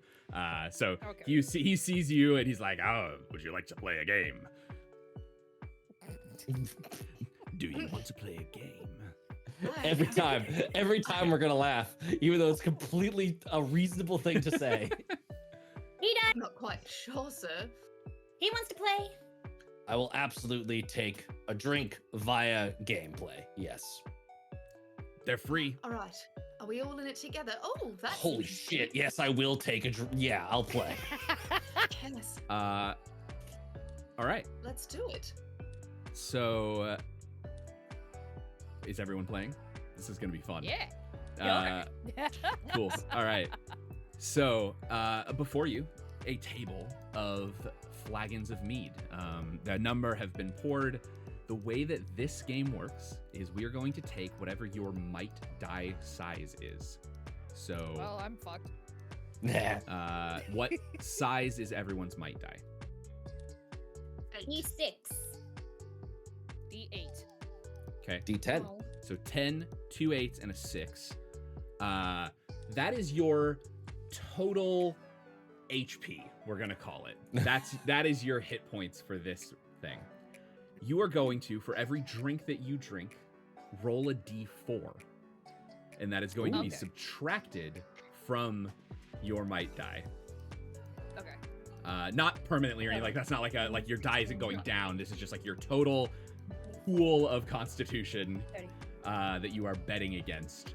So we'll go ahead and start. Who's taking the first drink? This is the cool. This is the drinking game. So we have a collective HP of 30. 32. So it would just be you are competing against individually. each other. Yes. Gotcha. Oh. So yes, my so D10, I have 10. Gotcha. Yes. Oh no. It's okay. Oh no. I have a fun idea that I'm really excited to do. Ooh, nice. Yeah. See if you let me just like finagle some bits and pieces. I rolled a 2, so I'm down to 8. Okay. Chugs the first one very quickly and is immediately like, this is internally, this is correct level of Saoirse listening buzz. I remember. Miss Saoirse, you should go next. Okay. I rolled a 1. Damn. All right. Ooh. This is my favorite homebrew drinking game rule set, by the way. You can do This this in is so D&D good. too. Whatever This is your very good. constitution is, you roll against it. I love it because you can get real fucked real fast, or you can roll really well, and like you're gonna do really well. All right. Who wants to go next? Fiona, you want to roll next, or Haley? Teddy. I'm still learning character player names, so. No, it's okay. Yeah. If that's okay. Yeah. I wonder. No, that's all right. we're still early game right now. I'll just Okay. see. I'll use this later, I think. Yeah. So what am I doing? I'm rolling a d4 and removing it from my 8. Yes. Put that on top. And I got a 3. Okay. So Oh, you're down to no. 5. Ooh. Ooh. No. You're tied with Saoirse right now, Yes. Oh no. and Fiona. Final. Right. I'm gonna laugh real hard if I end up rolling well in this because fuck me. Never mind, that went out of the tray. That's a 3. I'm at 5. Woohoo! Okay. We're going. Okay. We'll go. Next round comes out. Flagons pushed forward. We'll kind of speed run this. Everybody. Agreeable beverage. What's your name, friendly person that we've roped into this? Still adorned in all of her rainbow glory. Gay pride, everybody. Oh, so sorry. My name is Fiona. I should make your acquaintance. Ruin. Woof, that one hit. I rolled a 4. Nice. Oh! What's that? That brings you down to 4. 4. All right. Nice. Oh, fuck Still me. in I it. did a 4 too. I'm at 1. Still in it. No one can go out this round. Luckily. Yeah, yeah. I rolled another 1. Holy shit. Saoirse's fucking. You're doing fine. I'm on Alright. I'm buzzing on adrenaline from the carnival around got a me 1. and finding Amazing. Teddy, what'd you get? A 1. 1. All right. So you're tied. We're All right. all tied at 4. This and could then be a it. 1. Yeah. Could be the last. This is definitely the last one for Fiona. Someone's last round. Possibly everyone's. All right. Give me one more roll. Well, I'm out. That was a 2. All right. Matt, what'd you roll? I rolled a 4. Amazing. Okay. Saoirse, Taylor, what'd you roll? a 2.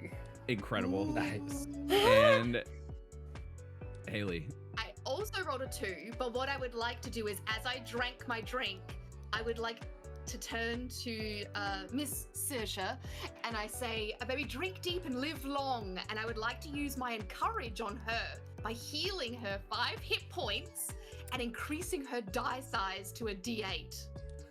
Ooh. Amazing. Okay.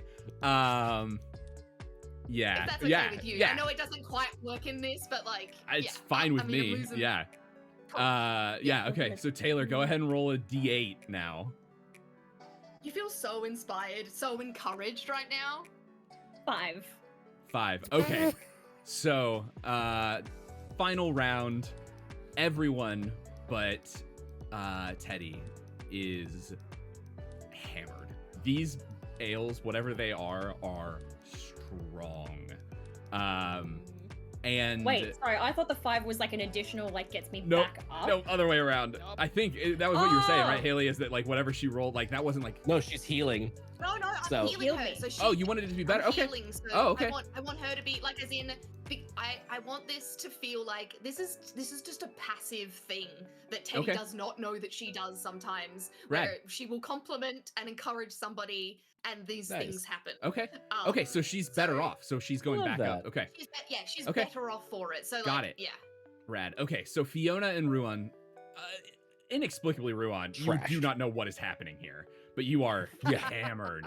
As Saoirse seems fine. I wanted Like, to be better- is what this means. yeah. I wanted to be hammered. Yeah, better than fine. Better than I think you were to start, Taylor. Saoirse has now more HP than she started with for this, which is not actually HP, but whatever. And Teddy, I think you have 1 left or I have 2. 2. 2. Okay. Sorry, I haven't actually rolled this last one. If technically we're going again. So we'll go I one have more 2 time. left. Yeah. We'll go one more time. Oh, Just that's see. a D6. If I just rolled the D8, like 6. Yeah. So I'm now rolling a Just a D4, just a Wait. normal. Just a D4 still, no, but yes, you've the got D4. 8 instead of 6. So I was on. Hold on, I was on, You have 2. 11, Two. I think, and then I rolled total. a 5 from Haley's D8. Yeah. So So we're gonna say your die size. So another way to do this is like it just bumped you up by 2 from a D6 to a D8. Oh, so I'm on 4 then. Yeah. Okay. Another one. And Teddy's out. Holy shit! All right. So Saoirse is fine, and I think as they set the mead down, you see written like on the side. They're actually not written, but the logo is like a little pixie character with like pixie wings, sort of floating. This is a Fey infusion mead, and Ooh.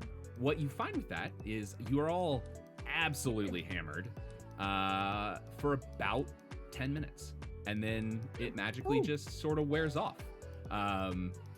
It is a specially designed mead for this drinking game, or potentially designed maybe for Fae who experience time a little bit differently, but in this situation, it works out well for anyone. First of all, Saoirse fucking didn't feel it at all, and everyone else. Radical, okay. So I'm gonna... Yeah, Saoirse's definitely got like dizzy. I was like, whoa, Rowan, is this why you like to drink so much? It possesses quite the kick. Everything is swimming and it's fun. I think too, this is it's sort gone. of like fizzy lifting drink from Willy Wonka and the Chocolate Factory. So as you burp, like you get less and less drunk. So the intoxication comes out of you as it goes. So yeah, you all sober up pretty quickly. Owen sobers up and he's just like, oh, damn it. But good news, that is gonna finish out the secret clock that I have running. It will add one more to the festival clock, so it is now at a 4. My coloring correct. Wait, do I get anything for winning? Satisfaction. Yeah. You can have a festival token. Oh. Yeah, he gives you a festival token. Actually, you all get one. Taylor, you get 2. Yay! Yeah. Let's see. What? There are places to What spend do we these get technically. lovely tokens from? There's a raffle. There's tarot card readings. Oh, nice. And just like generally you can like buy random things with this at like festival booths. Like it's like just like random like Festival prizes. toys and like like you can exchange them for fluffy stuffed animals and things like that. Yeah. But right now, before that happens, you all outside, you have, I think, left the bar to play this game. Like it's like an actual thing that's out in the games.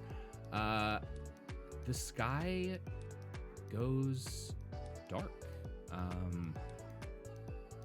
As above your head. Nighttime yet? Yeah, it's about noon. Those of you who have experienced this day before, which I think all of you would have, this happens every year. One of the things that comes with the Festival of Given Light is an eclipse.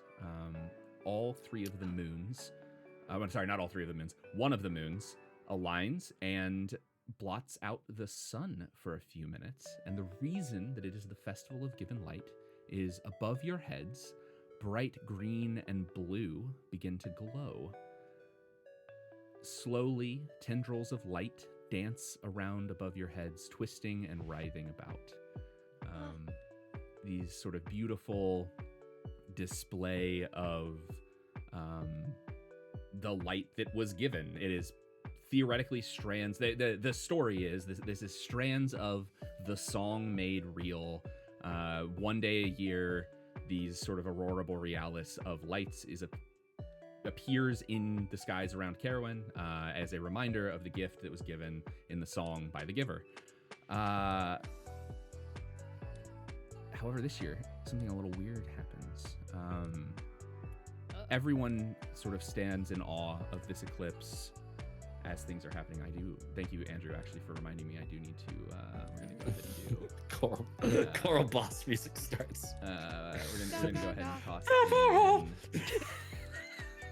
Pretty birdie, Before tweet, anything happens, let's run away. Let's run away. The option to Spottisby's like, retreat is not I available. know a great place to see this from, and she starts dragging you all towards a secret place that she found 500 years ago. So around you, voices start to excitedly speak up as you hear, "Ooh, what's this?" Various people, "Oh, this is different this year. This is interesting." The lights above you grow stronger and more solid. All of a sudden, a bright beam of light splits up from the ground in the middle of the festival, causing a small earthquake. A few of the shingles from the roofs around you fall, and you see actually around the city a number of other bright beams of light split up into the air. The ground shakes, people begin to fall, sort of. Festivities have changed very much. A few cry out. This is also different to me. This is what. A few cry out No, in this surprise. did not happen last year. And a few of the tents and games shake and topple over. That's where we're going to take a quick break for time, and then we'll be back in 5 minutes. I do not have a timer on the break screen, but we will be back in 5 minutes. Everyone, get your bathroom snacks and join us back here in just a few minutes, and we'll be back. Go kiss Sephiroth and come back right back over. Yeah. All right. Transition. Oh, but people can hear me because I still have the mic on the end screen.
Because I can't do streams. Hello, you can hear me now. I need to fix this source on here instead of just turning it up and down. But we're back. Hello, welcome back, everybody. We're playing Fabula Ultima. Welcome to our new campaign here on Tales. If you haven't joined our Discord, if you haven't joined our Patreon, if you haven't checked us out, come check us out. If you haven't checked out Fabula Ultima, it is super cool, tons of fun. Matt and I both have been really geeking out about this game. And it is ultimately fabulous, much like all of us, and you, Andrew. So yeah, where we left off, before our little break, you all had a little bit of fun, played some games at a festival, did a drinking game, progressed a clock, and that clock led to the Festival of Given Light, sort of really kicking off in earnest as lights appeared above your heads. Though this year things got a little strange and grew a little bit brighter, a little bit stronger, before a small earthquake kicked up in front of you, knocking a few people over, the lights growing stronger and beams of light splitting from the ground. As the light begins to fade and you're less blinded, what you see is, in its place, a large shard, I guess, would be the word for this. A shard of ancient metal. It is not rusted, it is gleaming, but it does not look like anything that you have seen before. On the outside are runic symbols, language that none of you understand or read, and a glittering, glowing panel sits on the front. As things sort of settle, the earthquake dies down a little bit. Well, not a little bit. The earthquake dies down. And this pillar stands in the street in front of you. There's a door to this building, or this shard, and from it, 3 skeletal remains stagger forward, holding weapons that none of you recognize. They seem like swords. They seem like some of the firearms that maybe exist within this world, but much more powerful, much more, much stranger than anything that any of you have ever interacted with or seen. And we are in our first combat. our conflict scene. You. So we're gonna go ahead and jump just right into this. And Yay. the way that this works, everyone will be taking part in this conflict. There are all of the other player characters, there are all of the enemies, and fun, all of the festival goers are acting as a sort of personage in this conflict as well. Ooh. It's ultimately up to you to decide on your goal, but we will have another new clock, because clocks are everywhere in this game, for the danger level to the civilians around you, to the NPCs around you. As these 3 skeletal creatures sort of stumble out, they begin to like run towards the people on the street around you all. And it doesn't seem like there's many guards or anything really in this area. And knowing that there were other areas that had that bright glowing light, it's unlikely that at least for some amount of time you will have backup, essentially. So it is the 4 of you dealing with this.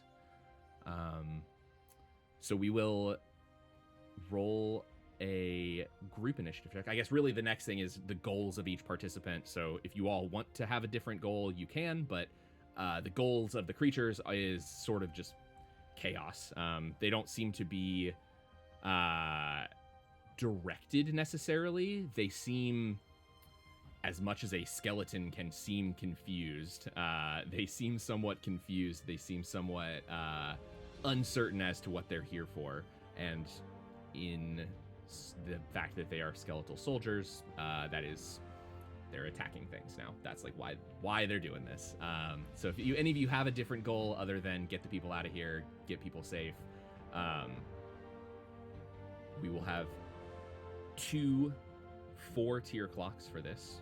One that is your clock to save everyone here and like get the most of, like kind of quell the danger, and one that is the danger overwhelms and people die. At the end of either of them, just to give you an idea, the guards will show up. You do have time, like you are stalling until there is backup here. Cool. Anybody have like, I guess, a goal that is not just the main goal of this? That is one piece of the conflict scenes. Fiona, yes. No. I would like to be a distraction. So not necessarily helping the people, but more of just directing the skeletons at yours truly. So Okay. Yeah, so that essentially, like, that's essentially how, like, that's the same goal. Like, this would be a different goal, I guess, in this situation would be, like, I want to run away and, like, try to get away from all of this. Or, like, I want to start killing civilians. Or, like, you know, like...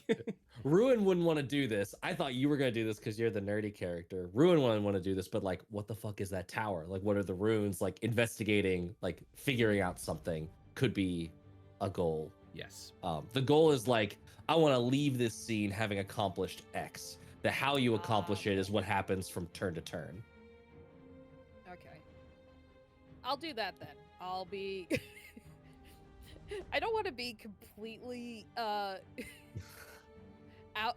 Well, what's the word I'm looking for?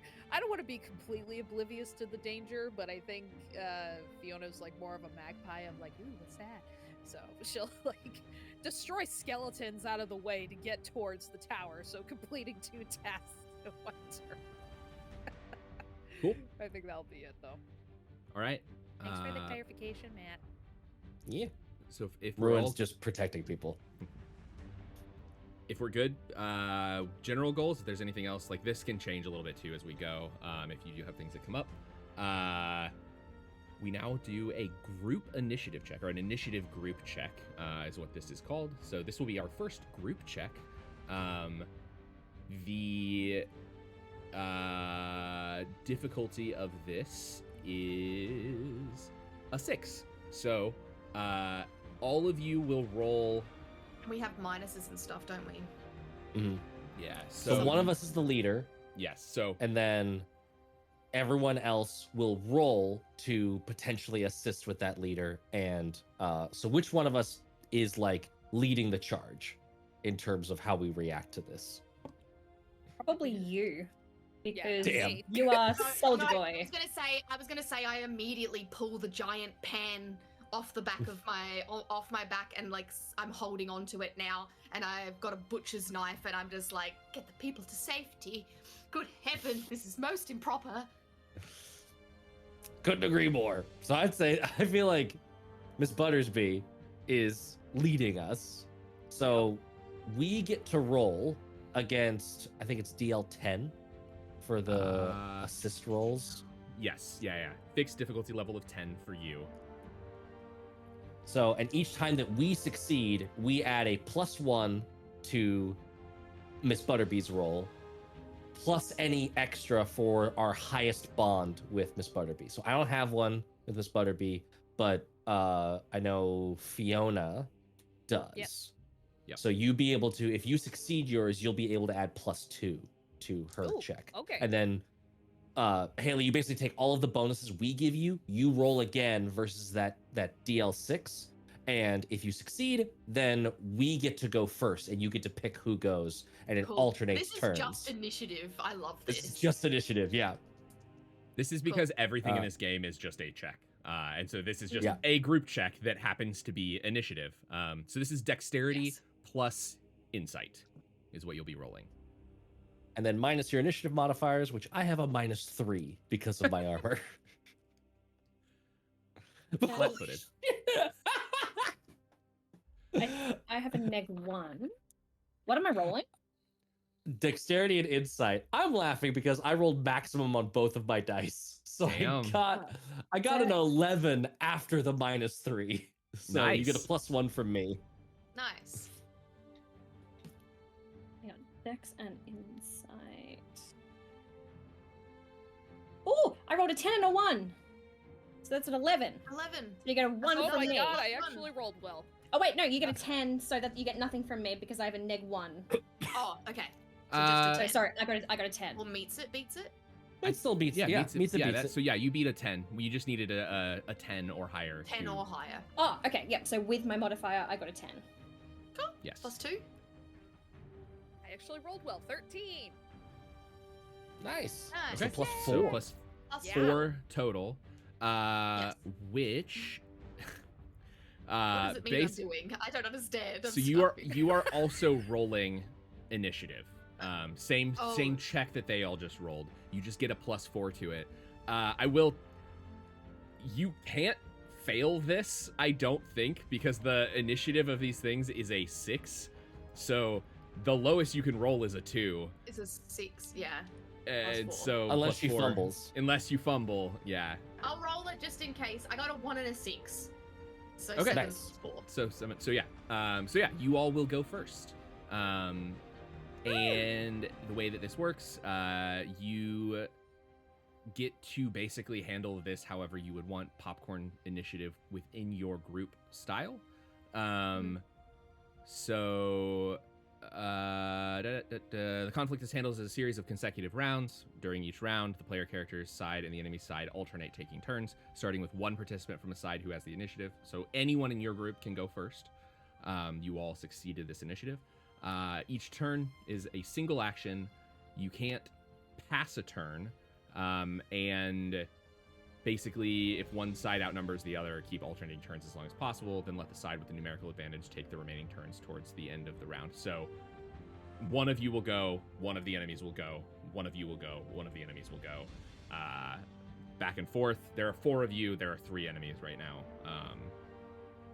So that is generally how combat works. This also, from a game level view, we have pulled into a very Final Fantasy-esque, there's a line of them, there's a line of you.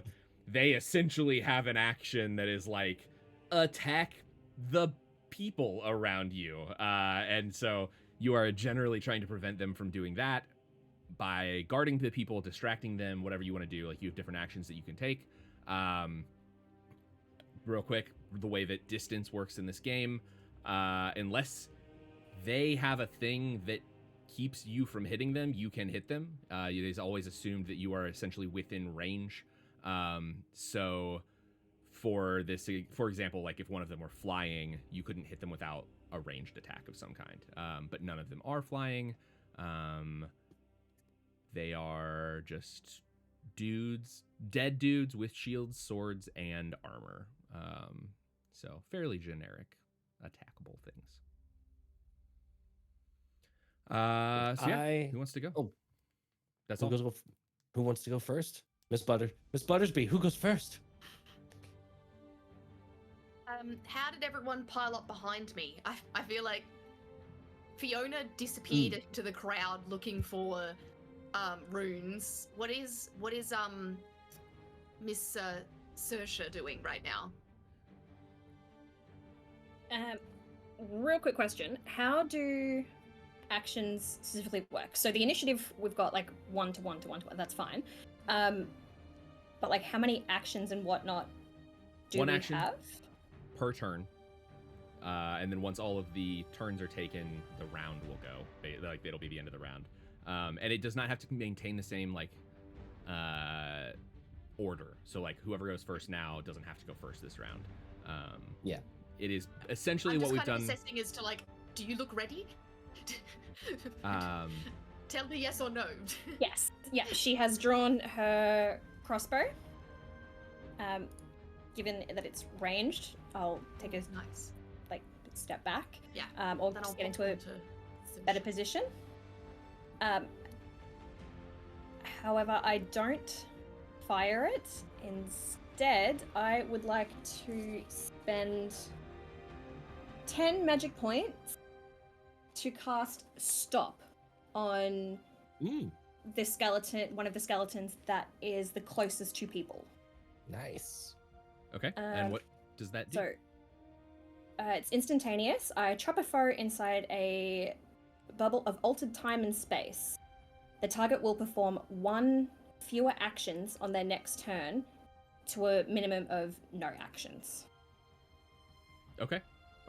Cool. So yeah, so one of them is slowed essentially. You probably have to roll for it. And yeah, it sounds is like an whatever. offensive Yeah, if it's spell. offensive, does it have a lightning bolt next to it? Yes. Yeah. Okay. Cool. Yeah, So that will be 193. whatever it'll tell you in your magic for the Intrapist. I think it's willpower. Insight plus willpower. Yeah. Okay. So you're gonna roll. Oh, it's so much. Okay. So, Insight plus willpower, and then the skeleton Oh, has some fuck sort me. of magic defense. where is it? Oh yeah, Stop is offensive. Okay. So, insight 3, willpower D10, 7. And then what? That's it? Oh. Yeah. So you rolled a 7. No, a total 3 of plus- 10. Total of 10. Yeah. Okay. I believe. I gotta double check how the creature things work, but I'm pretty sure this thing just has a. I think they list dice, so Yeah, they'll list whatever their yeah. insight dice is, and they'll say like plus whatever if they have Yeah. like extra magic defense or something. So yep. So it's just an 8. So yeah, you beat an 8. Nice. Yes. It is slowed. So one of them will not be able to take actions this round, right? That Yes. Cool. Yeah. Well, if it only has 1 action, it basically loses that action. Mhm. Yeah, the And target most things will only perform- have 1 action. The target will perform 1 fewer actions on their next turn. So I'm assuming it wears off once it has its turn. Mm-hmm. Okay. Cool. All right.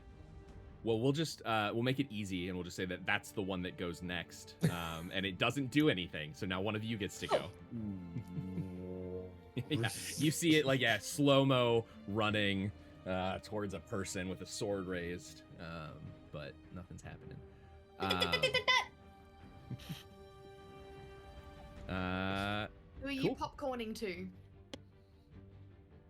I will popcorn to Ruin.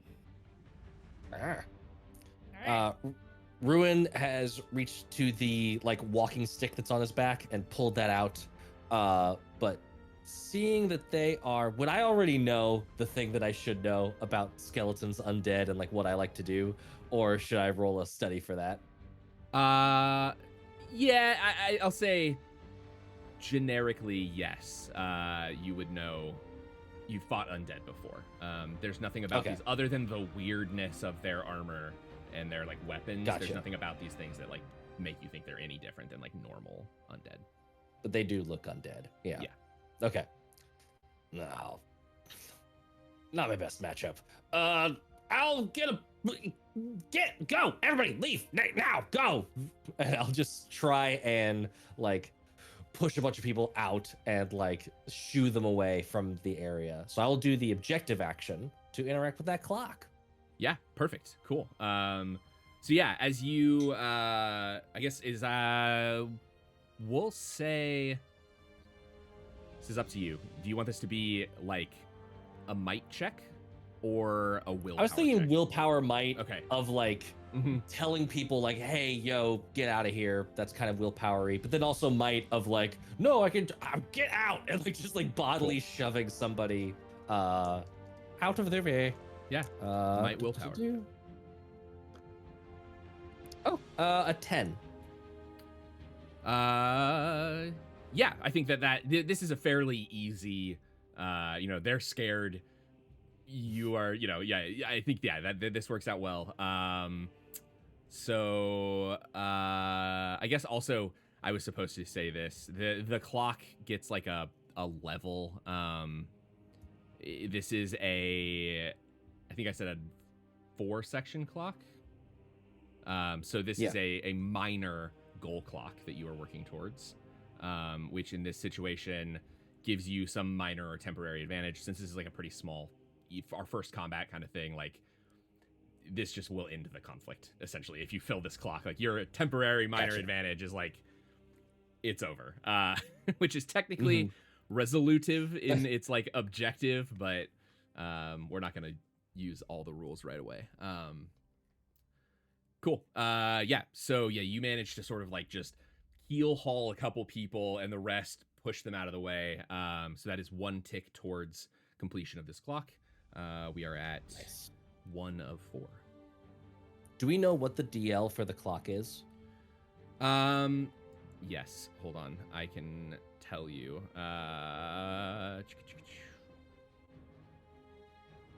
It's in here somewhere, I think. This is what happens when I have to read a new book and like remember all of the different things. I can't read. I can't read. I can't read. I was also trying to. Oh God, man! Don't get sick, y'all. Being sick sucks. We're just gonna say it's a. Okay. We'll say that it is a 9. I think that feels sort of like good here. It's a little bit more difficult than just like a normal skill level thing. But yeah, a 9. Cool. I was checking for the 3 above, 3 below part. So got it. Did not get high enough to get an extra one, but enough to make progress. Cool. Yeah, that's my turn. All right. So one of the skellies goes. One of the skeletons will go. I think seeing you now and seeing sort of you push them out of the way, this skeleton is going to go after you, Ruan, and try to hit you with its bring it on bronze sword, which is Dex plus Might. What is that die? All right. So this is an accuracy check. What is your defense? 11.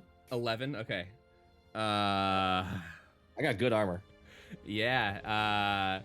This thing's got. They're strong. These guys hurt. Oh no! I rolled a 14. Okay. On the accuracy that'll check. hit. It wasn't a double number. It wasn't a double 7, was it? No, it was not. I rolled a 5 and a 4, and these things have a +5. Shit. Yeah. Forgot about static modifiers. Yeah. Radical. Okay, and then this is so that'll hit. 16 points of damage. Nice. Cool. Ow. Which, I guess, yeah, real quick moment to talk about this system. This system has a lot more hit points than a normal, like, early level characters in a D&D game would have.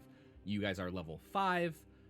Most of you have somewhere between 40 and 60 hit points-ish. So that was a painful hit, but not... I was into hoping the you'd do that because maybe from this painful hit, I will extract a painful lesson, which was one of my abilities. Yeah. So I'm going to get to study it for free and potentially learn something about it. Ooh. I rolled like shit, though. That is a 5. The only thing I learned is it hurts real bad. Yeah, sad. Be sad. Yeah, I think Be sad. nothing there. Cool. So that would be then either Fiona or Teddy. Popcorn initiative, Matt. Matt. Sorry. Yes. Let's do Teddy. Perfect. Miss Buttersby is going to interpose. She's going to put herself between a skeleton and a crowd of people, or certain people, and she's going to attack. She has a big butcher's knife, and she's going to try and chop these bones. She knows this knife cuts through bones. She's done it plenty of times. That's such a cool statement. And I would like to, while I do it, just to look impressive to everybody, I would like to use Blade Storm, which is one of my weapons master's abilities, which means I get a multi of 2. So I take 2 big chops with this butcher's knife. And it's a dex and might attack plus 2. So that's a D8 and a D. 2 D8s. It's not an 8.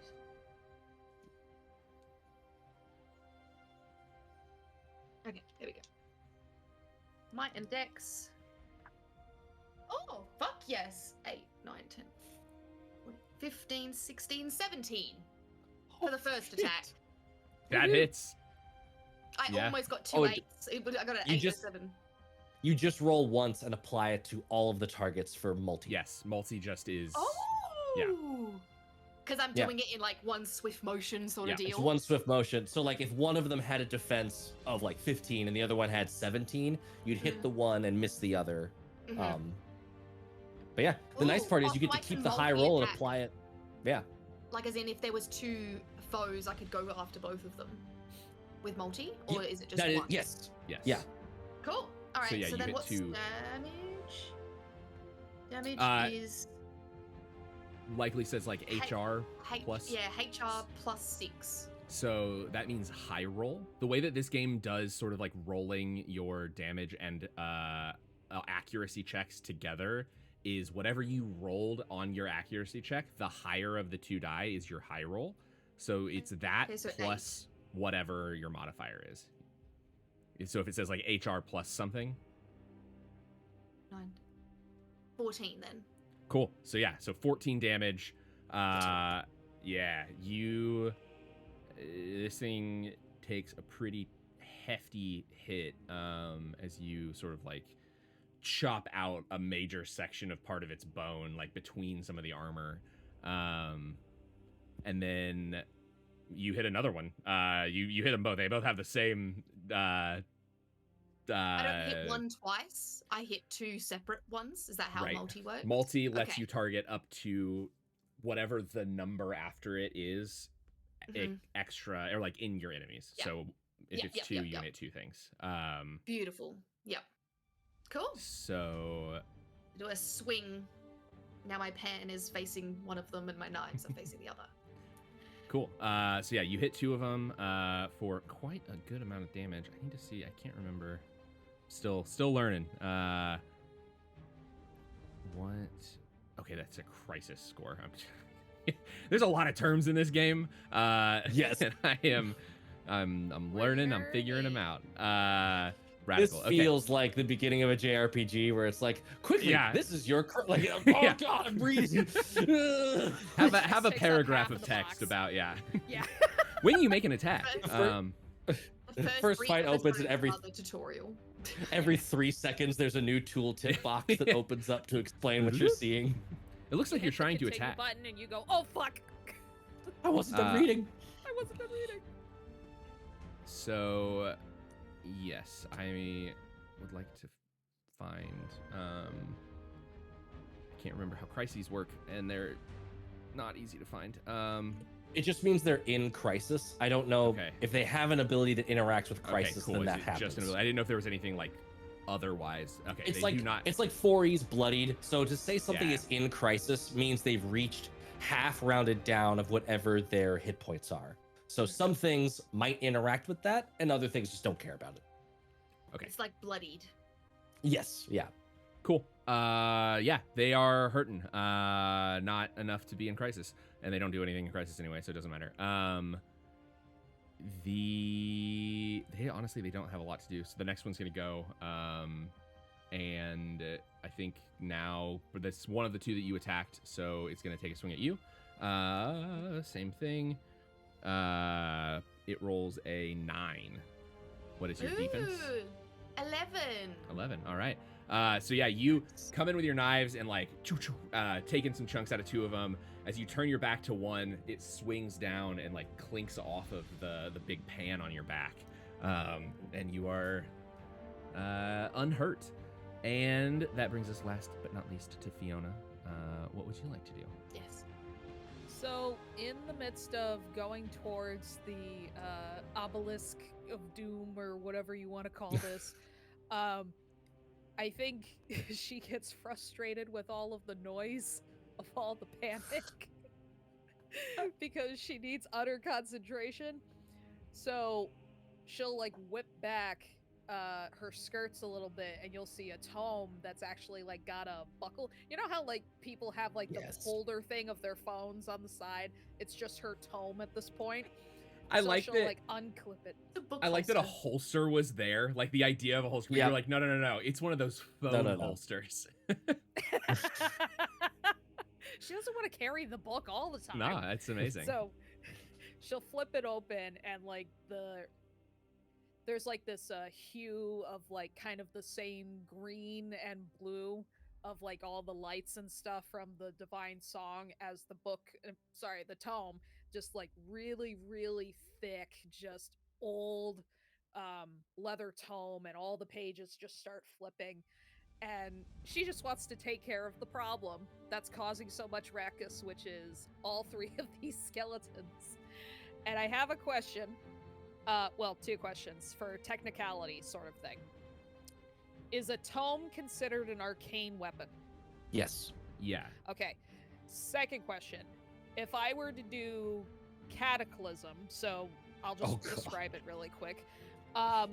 When you cast an instantaneous spell, if you have an arcane weapon equipped, you may increase the spell's total MP cost by up to however many MP points, which is just be 10 since I only took the 1 level. Oh, actually, no, it'd be You 2, do so so. then that's 20 since I have 2 different spells that are in the spell category. If you do so and the spell deals damage to 1 or more creatures, it will deal 5 extra damage to each creature for every 10 mind points, which you have increased its total cost. So that SL is referencing Cataclysm skill level. So Yeah. how many times did you take Cataclysm? So I just took 1 for Cataclysm. Took 1. Okay. So you can spend up to 10 MP, and if you do, you'll boost the damage it does by 5. Yeah, so I would like to do that, and I Nice. personally would like to do the spell Terra, because then that Okay. hits all 3 of them. Nice. So you'd I- spend a total of 40 mind points, because it's 10 per target, and then the extra 10 for Cataclysm. How much mind points do I have really? You quick? should You have a should have a Second? bunch. You're a caster. I have Yeah. 55. But that's like, I But mean, so hitting like, all 3 of them. yeah, Yeah, For- it's worth it. So a lot of damage. okay, Yeah, that's a lot of damage. Shit. I was gonna say, if anyone this hits, it's going to deal whatever your high roll is plus 20 earth damage because you amped it with Cataclysm. So Yeah. Let's do it. it's a big hit. What do I roll is the next question. It's Probably insight willpower. Yes, Insight yeah, willpower. your elementum. Yeah, Insight willpower? for Okay, elemental so weapon. then that's a D10, and then that's a D8. So it's This is why they whatever's keep me the- around, folks. I'm annoying, but I read the book. I'm reading it. I'm just slow, Matt. So it's whatever the highest roll is out of these two die. So you are rolling to hit. So you roll insight plus willpower. This is your Okay. accuracy check for casting the spell. Okay. Gotcha. Okay, so we're gonna do this really quick. Huzzah! Shit, motherfucker. Hold on. Okay, sorry, one rolled out of the box. Holy shit, Batman. That's 12. 12 to hit. Nice. Yeah, that hits. Yay! Oh, it's actually 2 6s. Oh shit! Oh, okay. Yeah. So Look at We got us a crit. so that's a crit. That And- is- Sorry. I'm excited because Yeah. I noticed that spells have their own unique opportunities that you can invoke when they do a crit, and Terra's is each target hit by the spell performs one fewer action on their next turn. So if this hits any of them, because they probably have the same magic defense, it hits all of them, and you've basically wiped out their turns next round. Yay! yeah, absolutely. So I guess real quick to give another Holy little shit. like So that intro to the is rules. 31 damage each, 26 damage. plus Yeah. 5 for the 10 that she That was spent with the on plus the 5. thing. So it should That's be with the plus 20 5. plus. It's normally high roll plus 15. Yeah. Oh, I thought you said plus 20. Sorry. Yeah. The 20 is with the Cataclysm With the amp. thing. Yeah, which is what yeah. So real quick, just so everybody knows, opportunities are what happen when you get a critical success. The check is automatically successful. It's like a D20. It's like a 20 in D&D, and you also get to apply the effects of an opportunity. Like Matt said, spells have their own special opportunities. Outside of that, if you did this like on something that wasn't a spell, you can. Your opportunities are advantage. You receive a +4. This is on page 41 if you're looking in the book, anybody. But advantage is a +4 to the next check performed by you or an ally. Affliction, you can give them dazed, shaken, slow, or weak. Bonding, you can create a bond because of an opportunity towards something or someone and add an emotion to one of your bonds. Faux pas, you can choose a creature present on the scene. They make a compromising statement chosen by the person who controls them. Favor, your actions earn you someone's support or admiration. Information, you spot a useful clue or detail. The game master may tell you what it is or may ask you to introduce that detail yourself. Lost item, an item is destroyed, lost, stolen, or left behind. Progress, you may fill up or erase 2 sections on a clock. Plot twist, someone or something of your choice suddenly appears on the scene. Scan, you discover one vulnerability or one trait of a creature you can see. And unmask, you learn the goals and motivations of a creature of your choice. So that's like outside of this, what you could do.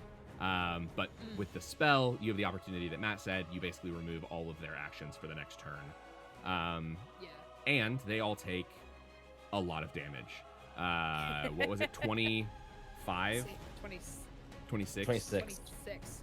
Cool. So as your book kind of appears in front of you, and as you sort of recite the incantations, the spikes of earth shoot out of the ground. Already sort of the spiky, jagged ground from this earthquake shoot out and like pin the skeletons to their place and just like rip through them. The 2 that Haley hit are looking bad. They do not have much left. The other Are one, they in crisis?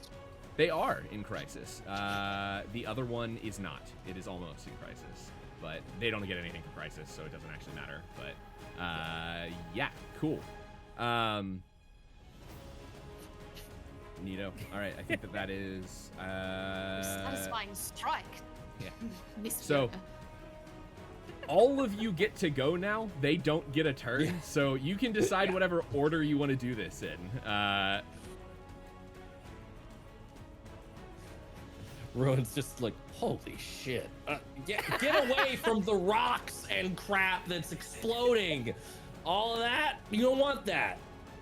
Move, direct yourselves. Just, I'll keep moving the people out of the zone. So also to like let you all know, action wise, what Matt is taking is the objective action, which is you spend your action to advance a clock. And I will do the same. Cool. Okay. We're at 3 now, I think. On Yeah. save Well, people. so you will you all roll in this situation. So I'll say same roll as last time, Matt. Unless you want to pretty change much it for rinsing some and reason. repeating. Yeah. Yeah. That's up to you, but I think yeah, just in the RP of what this is like, oh, a door got jammed over because everything's chaos, and I'm just like ripping that open and like helping people out. Cool. Or attempting to. Oh god, my dice. I don't know where that one went. I'll use my other D10. It went into the void. Into the void. Oh, I Oh, missed Void no. likes that. Oh, though, so no. it's all good. Yeah, I mean, yeah. Oh shoot. Oh, okay. It is DL9. Perfect. Okay. I was worried that I had failed it by 1 and I was gonna have to do something, but DL9, I rolled a 9. Papow. Cool. So yeah, clock ticks up. We're at 2 of the 4 sections. They have fucking done nothing. So their clock is empty. Sorry. Your clock is at 2. Nah, it's great. This is, I'm learning. And I'm actually realizing the like levels that they gave are pretty solid. This is should be like a pretty difficult fight, like a medium difficulty fight, and you got a crit, which means that it is way easier. But rad. Okay. Do you want to go, Haley? You said you were gonna do something similar. Yeah, sorry. I thought I didn't realize it was a whole thing, and I was just like, oh yeah, I'll just chuck it in there. Yeah, I will do that. I'm now that these things are kind of stuck in position, I will put my whole self into getting people out of the way of harm's way. Cool. How do you go about getting people out? Are you Matt is going with sort of a combination of physical might and willpower of just like I'm talking to everyone. I'm saying, everybody calm, make a straight line and continue forward. Let's get out of the way and keep you all safe. There are exits located on the back and front of the plane. Yes. Okay, skeletons so appear to be reluctant to stay at rest, and so please move out of their way. They seem to be quite formidable foes. in the event of a catastrophic decompression, please put your own mask on first. Radical. Okay. Using the knives as the. Yeah, that's gonna be just willpower. Then we'll do that. I will do this. Chef style semaphore. Yeah. You know what's up. Gun katas, but I really didn't knives. think so, I said. Holy shit! That reference. Yeah, a thing I'm going to write for Cyborg someday. Maybe Temperamental Yes. Upgrades Volume 2. I got a 9? 9. Okay, that's a success. That's just enough. You just needed a 9. So, yeah, in the 3 or chaos of all of this, between Matt sort of keel hauling and shouting, and you sort of directing and leading the way, you are getting people very close to being gone. This is you have almost cleared the street. There are still a few stragglers. We are heroes. So, and again, like, to make this clear, this is slightly different from D&D, where like your objective here is not kill all the things necessarily. It is to complete the objective clock, whatever that means. And oftentimes you guys will establish the objective clock as well. So like, if you're fighting a dragon, this is the example in the book. It's like, if you're fighting a dragon, your objective might be like to pin it down, and like that would be a major clock that like fills up a certain number of sections, and every action that you take towards that does something. You could also just kill them, but like oftentimes it's way easier. This game is designed where it's way easier to oftentimes complete your objective than it is to actually just kill and reduce the HP of all the things. So, And even if the we get a resolutive objective for this one, so it means it ends the conflict. But sometimes it just gives us a buff that'll make it that much easier. Instead of us all wailing at a super high armor dragon, if we could pin it down, reduces its armor, now we can start wailing at it, and it was worth doing that clock to get some sort of buff. exactly. So that means Ooh, Saoirse yes. and Fiona still get turns this round. Yes. what was Miss Buttersby going to say? I was just looking at who to go next. Oh, See if okay. anyone wants So to you- raise a hand or. You have one section left on your clock for this resolutive, and however you want to do that. Like, and to make it to be clear, like you can, if you wanted to basically do an attack, like you could say that was a thing towards the objective. It wouldn't do any damage, but like we could say like you took an action towards that to fend them off or like keep them away. But yeah, that's just. I'll be aware. Yeah, no, Sosha will, like, she's drawn the crossbow. They can't do anything. Yeah, she'll just start shouting, "Go on! It's not safe! Go on! Yeet!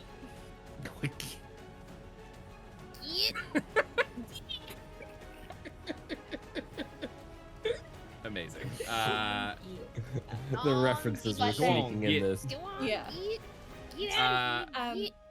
But she would also like to be keeping an eye out for any trinkets or valuables that may have been dropped Okay. in people's panic.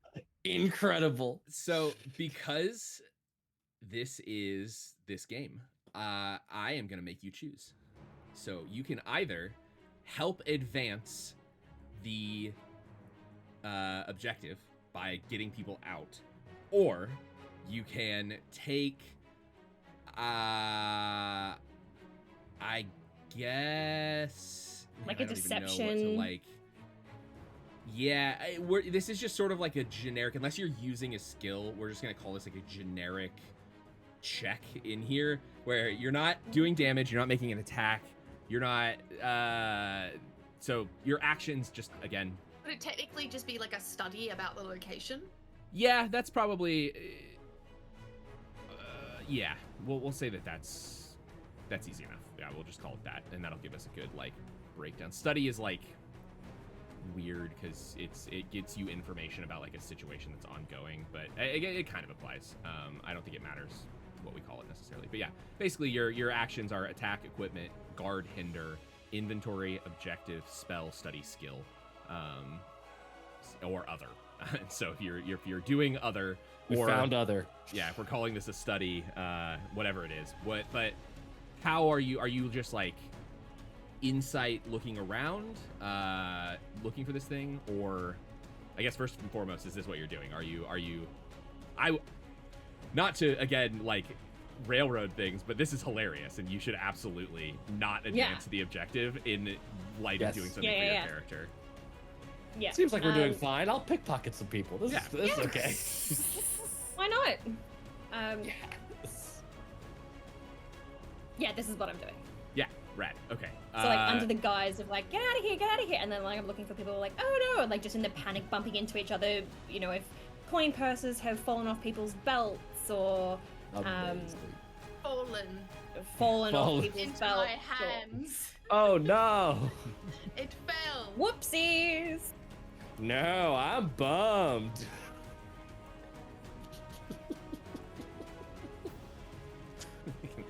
Bill Hader reference. Yes. Yeah. Amazing. Yeah. Okay.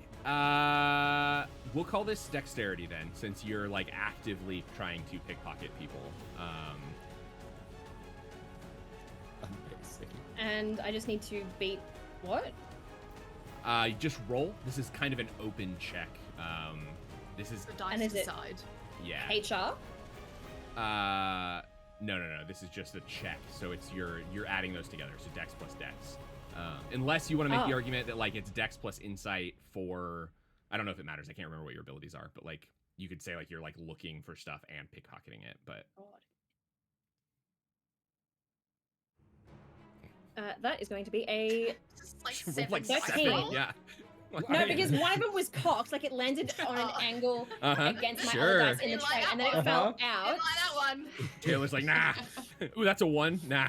What? That was like 3 fabulous point spends. Just boop, boop, boop, boop. No, it legitimately landed on the other Yeah, dice. It was like I cocked, believe and then you. it fell out and landed on my keyboard. I believe was you. cocked. Sure. Cool.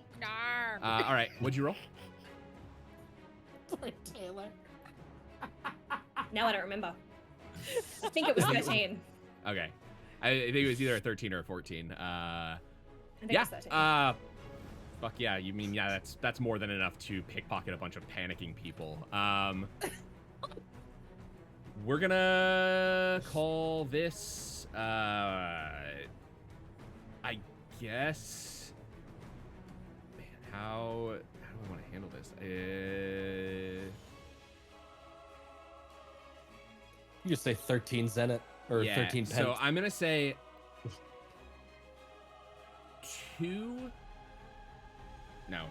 1 inventory point, and to kind of be you have pickpocketed something that is not necessarily a valuable, but like you might have like a potion, like, or so, like that's inventory points can be spent to get stuff. Make consumables. Yeah. Yeah. So Cool. yeah, we'll give you 1 inventory point, and we'll say, yeah, like 10 pence on top of that. So Nice. you made back your room and board for Yeah. the evening. Teddy is gonna go work in the kitchen and make it back. You just work the crowd. Yeah. That's how it goes. All right. And Fiona, what would you like to I think very proud of herself, seeing as how the spell worked so well as compared to the toy. Seeing as how like the spires like came out from the ground and kind of pinned all of the skeletons in place.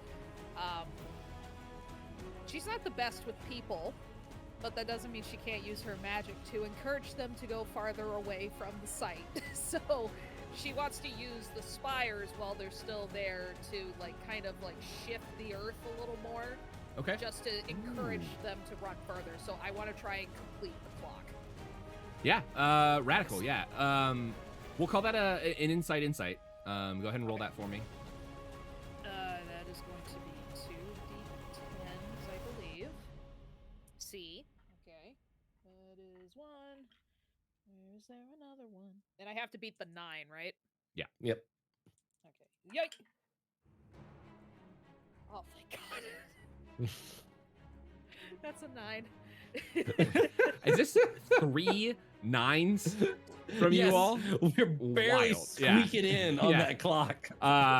Yeah. Okay. So yeah, you sort of shift some of the magic residue that you use to call these spikes up and sort of rock the ground and sort of rumble some people out of this area. Yeah. And yeah, so that completes our clock. That is the objective finished. As we said, in Everyone a is normal safe. conflict, this would have been potentially like just a minor or a major clock, not necessarily resolutive. This was like just a bigger one. I just wanted to finish this. So as you sort of managed to hustle the last person out, keeping the skeletons off of your backs, still pinned into the rocks, the wild guard show up to this area. The wild are sort of a special operations guard force for the city. They typically stay just in the college districts, but with this event happening, they sort of spread out into the city to see what was happening. But we'll take any last minute things. We're wrapping up for the night, but as the wild appear and sort of take control of the situation, they dispatch the final the health out of these enemies. Like, they cut down the skeletons, they do their fucking ticker tape around the caution stay out around the big thing, the big spire. Is there anything else anyone would like to do? Just seeing the wild show up, Ruin's gonna be like, about time, assholes, and I'm just gonna like pull the cloak much more firmly around self to where the armor is not as evident or obvious. Cool. Can I sneak after I stealthily pocket what are they? Pence? Pence, yeah, Yeah. Pents, like pentagrams, named because they have a pentagram of the 5 on them. Nice. Okay. Do I Now have, we like, will never really forget it. old mint, like dated like so long ago? Yeah, Ah. like wildly. Oh. Yeah, pence have I Why guess did I been pay around. the fucking Yeah. thing? Just Pence- hand it over. Yeah, they've been around for a long time. Yours just have like, so modern day pence have a pentagram on one side and like a embossed face of the High King on the other. Yours has this like super archaic. It's got the pent on one side, but like the other side is just this super archaic like person. Yeah, very. The bartender, I guess, yeah, like retconning a little bit, looked at them and was just like, kind of like picked one up and bit it and was like, all right. But yeah. Okay. So yeah, you managed to pocket that. But yeah, is there anything specific anyone wants to do? If not, we'll just say you all retire for the evening. Yes, Fiona. I think in cool anime style, she'll adjust her glasses. A bit, just little a job streak well of light. Uh-huh. Now that's how magic should be done. And she'll actually turn to go towards the, she'll stay up, if that's acceptable, like a little bit later to study the pillar, since that was kind of the main objective until certain skeletons got in the way, so. Yeah. And I expect she still has the rainbows on her clothes, too. Just, it hasn't got away yet. Yeah. Yeah, so we'll say 5 pence from you for a room. This way we can all keep you all in the same area. You decide to get a room at the inn to stay close to this pillar. The guards sort of like do a little inspection, put up their like, ropes that are just like, don't go in here, this could be dangerous, but for the most part fuck off. And yeah, you would have time at some point in our next session, we could talk about what happens with this pillar and where that goes. But if there's nothing else, if anyone has, awesome. Well, that is where we're going to call it for tonight. Thank you all for jumping in and playing this amazing game. I know. of Fabula Ultima. I agree, Taylor. I want to keep playing forever. Yeah. We'll be back next week. We got more of this going. Generally, I'm not positive how long this little arc's gonna go, but we're gonna do a little this.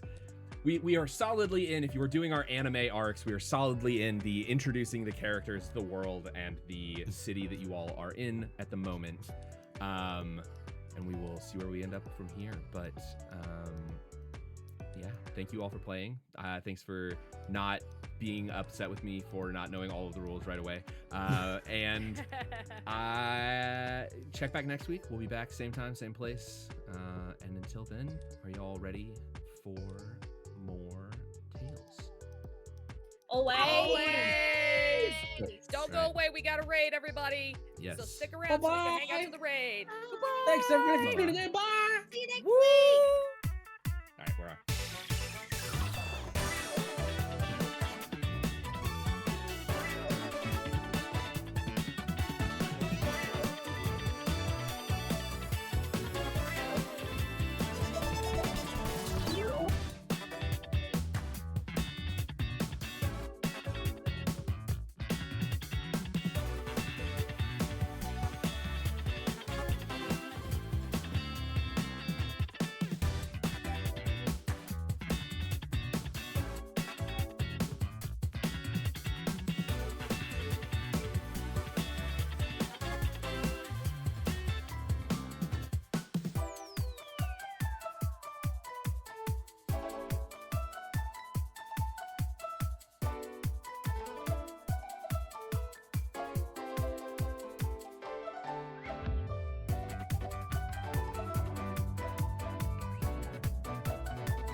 Bye.